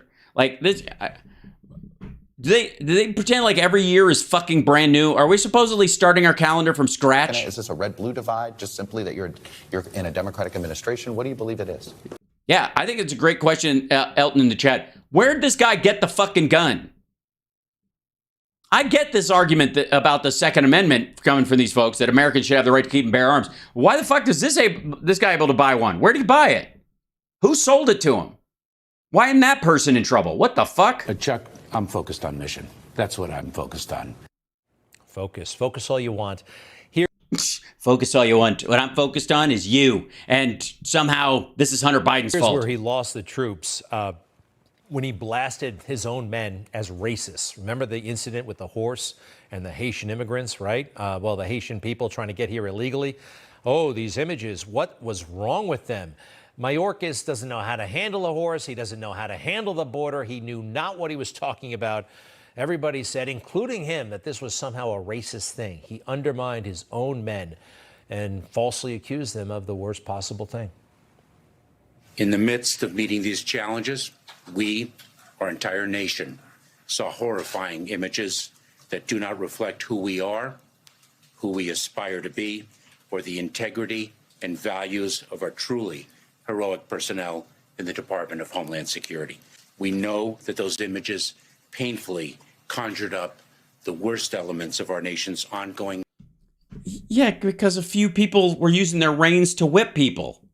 That's what he's referring to it specifically. These motherfuckers, these are the same. Greg Kelly does this all the time where, like, if you castigate, you know, this all can be summed up in that whole, like, Hillary Clinton basket of deplorables thing, where she was going, you know, there's obviously a group of people who are just fucking assholes. Those are the deplorables. There's this basket of deplorables. But everybody else you can actually talk to, even if they're not full-on extremists like this, or they even edge towards that, you could still have a conversation with them. She was making the distinction. She was trying to be mitigatory with that. And what did they do? They took she thinks you're all deplorable.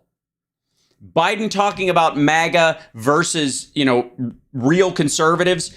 It's not that he's trying to mitigate the difference. Democrats have been trying to do this for a few years. They try to message this. There's extremists, but the majority of Republicans and conservatives we can have a conversation with. And any attempt to try to do that, the people who support MAGA and Trump world have to use the entire thing as a cudgel. They have to say what they mean when, you know, deplorables is all of you guys. What they mean that MAGA is evil is all Republicans. All 74 million people who voted for Trump are evil and blah, blah, blah. That's the sales pitch. And this is the same shit. He could say that, like, people at Customs and Border Patrol and the Department of Homeland Security, which they covered in this whole speech, not just this little sliver he's putting up, were like, yeah, people saw images of people acting inappropriately, and they were horrified by it because it was terrible looking, and conjured a lot of terrible images, and we're better than that. Against systemic racism. What was he talking about? They were trying to keep the illegals out of the country. No. They had every opportunity to keep them out. It was the striking them with their reins as whips that was the sticking point. That's what it was, especially the guy who was bringing water to people. They weren't rounding people up. They weren't catching people. I mean, again, yeah, that guy was like, I'm a Postmates delivery guy. I actually thought this was actually kind of cool. These guys were totally professional. You know, they tried to get him in trouble, the horsemen, but they did nothing wrong. And now they're writing them up for using bad language or not having their shoes shined. I mean, really petty stuff. Where? Those guys are good people. So many. Nobody is fucking writing up horsemen for not shining their shoes. Get the fuck out of here. Lies. So many lies. Yes, that's the new name of your show. But here's a victory, a visual victory for the truth. Now, it happened some time ago. You know Glenn Beck, right? An unfortunately amazing truth teller.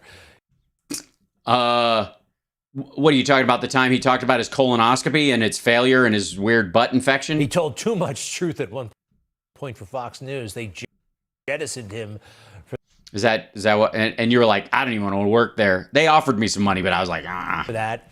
But he's great, and you know he's an idiot. He went on the road. This is a couple of years ago, but he would make public appearances, and it would drive the left wild because they hated hearing the truth. And this guy confronts them. Watch what happens. You will be the last to find out you've been duped. Enjoy yourself. You don't even know why you're here. So he's talking to the That's Andrew Breitbart. Beck protesters. And so what? He brings it right to this one guy. Listen to this. How much are you getting paid? We know very well how much are you getting paid? You here for? I am here to stop the hate that Glenn Beck is promulgating. Like what? One thing that he said that's hateful. One thing that he said that's hateful. One, not 100. One. I'm not going to fall into your trap. One. It's a trap. Truth is a trap. The truth is a trap. Yes, for those guys, for those evildoers, the lie. Also, by the way, for the record, in all deference to those protesters who were there, because, you know, I don't know what drove them on that particular circumstance to like protest Glenn Beck. Quite frankly, I would argue that Glenn Beck would pay protesters, more likely that he would pay protesters to show up to make him look like an edgelord when he's really just like an aging marshmallow. But I would be hard pressed to find anything that he says that's any more than just fucking silly or ridiculous. But I think the obvious, the two big things that would stand out to me if anybody was having an issue with him would be that his odd attachment to sort of globalist establishment that sounds a lot like a Jewish dog whistle. You know, that the globalists, like the George Soroses of the world, are Jewing behind the scenes. That kind of running theme in all of his stuff. But the other one is just the fear mongering. I don't consider him a hate merchant the way, you know, say Ann Coulter was, or slash is. I don't even know what the fuck she does on her Substack anymore. Or Tucker Carlson is. He's a doom sprayer. That's Glenn's entire shtick. He's just pushing the whole fucking end times nonsense. The truth is something of a trap. Next. He should not be allowed to take that from us. Why is he a coward? Why is he a coward? Why is he a coward? Because your sign says back to... I think he's a coward because you're out here defending him, not him. There are cops there. There's a whole line here. Why can't he come out and defend himself? What are you, his agent? He's a coward. Why is he a coward? Because why is he a coward? He stands there on his. I'm asking him. That's what his sign He stands in his TV show. It just, you know what? Why is he a coward? Your sign has a very clear statement. Why? SEIU. Who here is from SEIU? Gee, do you remember when SEIU beat up Kenneth Gladney, the black man? You see? That's yes. When the service union beat up a black man. Remember that? Why won't you? Where are you guys now? Going away. I don't know. I think the biggest thing that offends Breitbart is these people waving American flags. They're retreating. They can't handle the truth. They literally can't handle the truth. Again, what the fuck? Why are you? Here's what stands out to me in this more than anything else is that Greg Kelly is running interference using an old clip for Glenn Beck of Andrew Breitbart running interference for Glenn Beck. Again, it's pretty simple here. Glenn Beck is a doom sprayer. He's selling panic and horror and vilifying other human beings, namely Democrats, as this like creeping communism and this violent attack on everything liberty, and therefore they're going to round you up. And he's trying to be kind of like the cross between the Stay Puft Marshmallow Man and Alex Jones. And he's a coward because he needs Andrew Breitbart, or needed at the time, Breitbart's dead, and Greg Kelly to like lock arms and protect him from anybody who doesn't like his shit. Jack Nicholson, great line. And wow, I love it when the truth wins, and it's winning. I feel it. Don't you? We'll be right back. Yeah, I totally feel it. I feel it, Greg. You're making me feel it. We're all feeling it. What a rambly pile of shit. I have to say, lately, is it just me, or does the right-wing media look like it's desperately in search of a talking point? Like I think the dopamine rush from their, the kind of anti-trans stuff, or women are going to do this, or women want to abort a baby when they're in their teens. The baby is in its teens. Like all the horror tale, like and clearly, obviously, the Biden being bought out by China thing isn't working. There's no evidence that they can point to. So I feel like they're just kind of it's like they've got a blindfold on and they're swinging at the lie pinata, hoping they can connect. You know what I mean? That's what it feels like lately. It feels like they're lost in this sea of dead talking points. You're not feeling it though? Some of the folks are not feeling it. They're not feeling the Glenn Beckiness. Yeah, the fail game is very strong. Culture war needs train loads of ammunition. I agree. I think they're just like, it's amazing to me. And we've been looking at this stuff and like, I literally saw one clip come up and I was like, oh, okay, maybe there's a new thing in the Hunter Biden story that they're jumping on. And let's see. Besides just kind of just trolly bullshit. I have to find this one because it was so odd. Because I'm out of time, but I wanted to, where is it?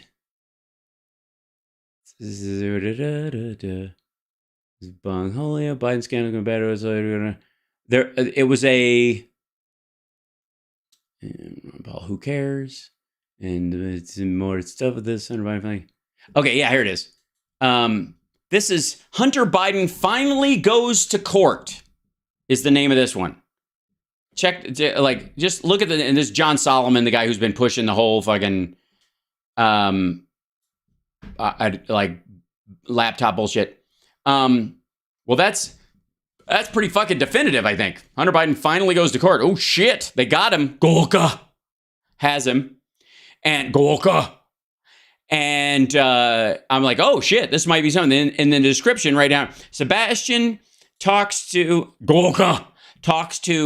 Just the News founder John Solomon about his new children's book, as well as his prediction that Hunter Biden could finally be indicted for tax-related crimes. And by the way, the court thing was, I believe, over child custody stuff. Gorka. Like that's how bad it is. This motherfucker's selling a children's book, and he's like predicting when good Lord, Gorka. Can we talk about the states that are doing it to take our freedoms away and how that will affect us being able to vote and not be overturned? We need a plan or two. Say what? Yes, indeed. Although I will say this. Say what? I will say that every attempt that they're making to limit the right and the ability of people to vote will fail miserably and affect their ability to vote, especially in rural states, more than it will Democrats. Democrats are going to be on top of this shit. Our Get Out the Vote campaign is going to be a fucking machine come election year next year. The Republicans are caught between Trump saying, well, it's going to be rigged anyways and fuck it. And as soon as he gets close enough to either the primary or the general, and it's very clear he'll lose, he's going to start talking about how it's rigged anyways and what the fuck's the point. And that's going to drive a bunch of them away and keep them from voting. And it's going to have the same impact on his election that it had on the Georgia Senate elections, special election. I'm not worried about it because Democrats, we do democracy. We know what the fuck we're doing. And we're not going to let any vote slip by. And we're certainly not going to, I have zero tolerance this go around for why even vote? It's the same. Lesser of two evils, blah, blah, blah, blah, blah, right? Fuck that. And I'm talking to you, TYT, and your bullshit. You're concerned about the budget passing? Don't, Barbara. The funding for the stuff we care about is already in there. Their singular budget on other stuff isn't going to affect anything. And the irony that the Republicans are going to try and press through this, cuts to support programs and the like when it'll hit red states the most is always a fallacy. Yeah, Democrats are not out to destroy democracy. Exactly. Yeah, we fucking do democracy. It's what we do. And I'm not worried about that at all. Anybody, especially any Democrat who wants to vote, is going to be able to vote. and they're going to have the right to, anybody who has the right to vote is going to be able to vote.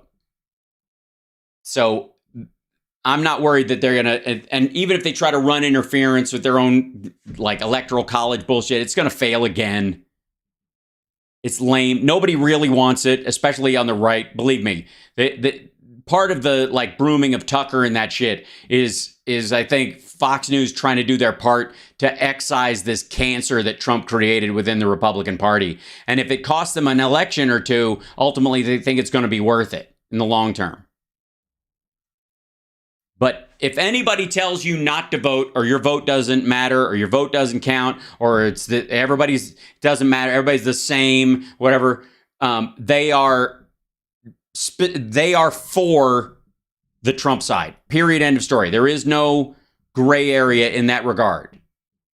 If they tell you your vote doesn't matter and they don't want you to vote, what they're hoping to do is diminish the vote on the Democratic side. They're not going to be diminishing the vote on the Republican side.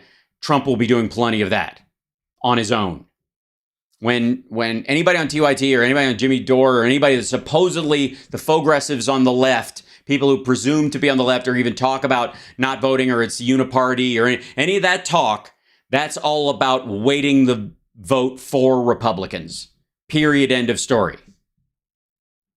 And I will call off those dogs and my accusations about that stuff and my language about that when we have 4 cycles in a row of Democratic control and we're not fucking ping-ponging back and forth to try and, you know, and going, I don't know why we can't get anything passed. All we do is undermine the fucking Democratic mandate every 2 fucking years. I don't know why the Republicans don't think we're a force to be dealt with because we chew each other's ankles. Fuck that. No. 4 cycles in a row and I'll stop calling those folks assholes. But until then, the fuck out of here. That said, I don't want you to get the fuck out of here, but I'm going to get the fuck out of here because I love you guys and I will see you later. Tomorrow morning, Philip Bittner will be joining me on the morning show in the second half hour and we'll do our trends and the like. And then I have a big Friday Eye thing coming up this Friday. So fingers crossed it works out. But I'm excited. I'm excited. There's lots of stuff. Anyways, remember, if you're ever confronted with a choice that people tell you is the lesser of 2 evils, choose less evil. See you next time.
Like this, it probably feels 100%.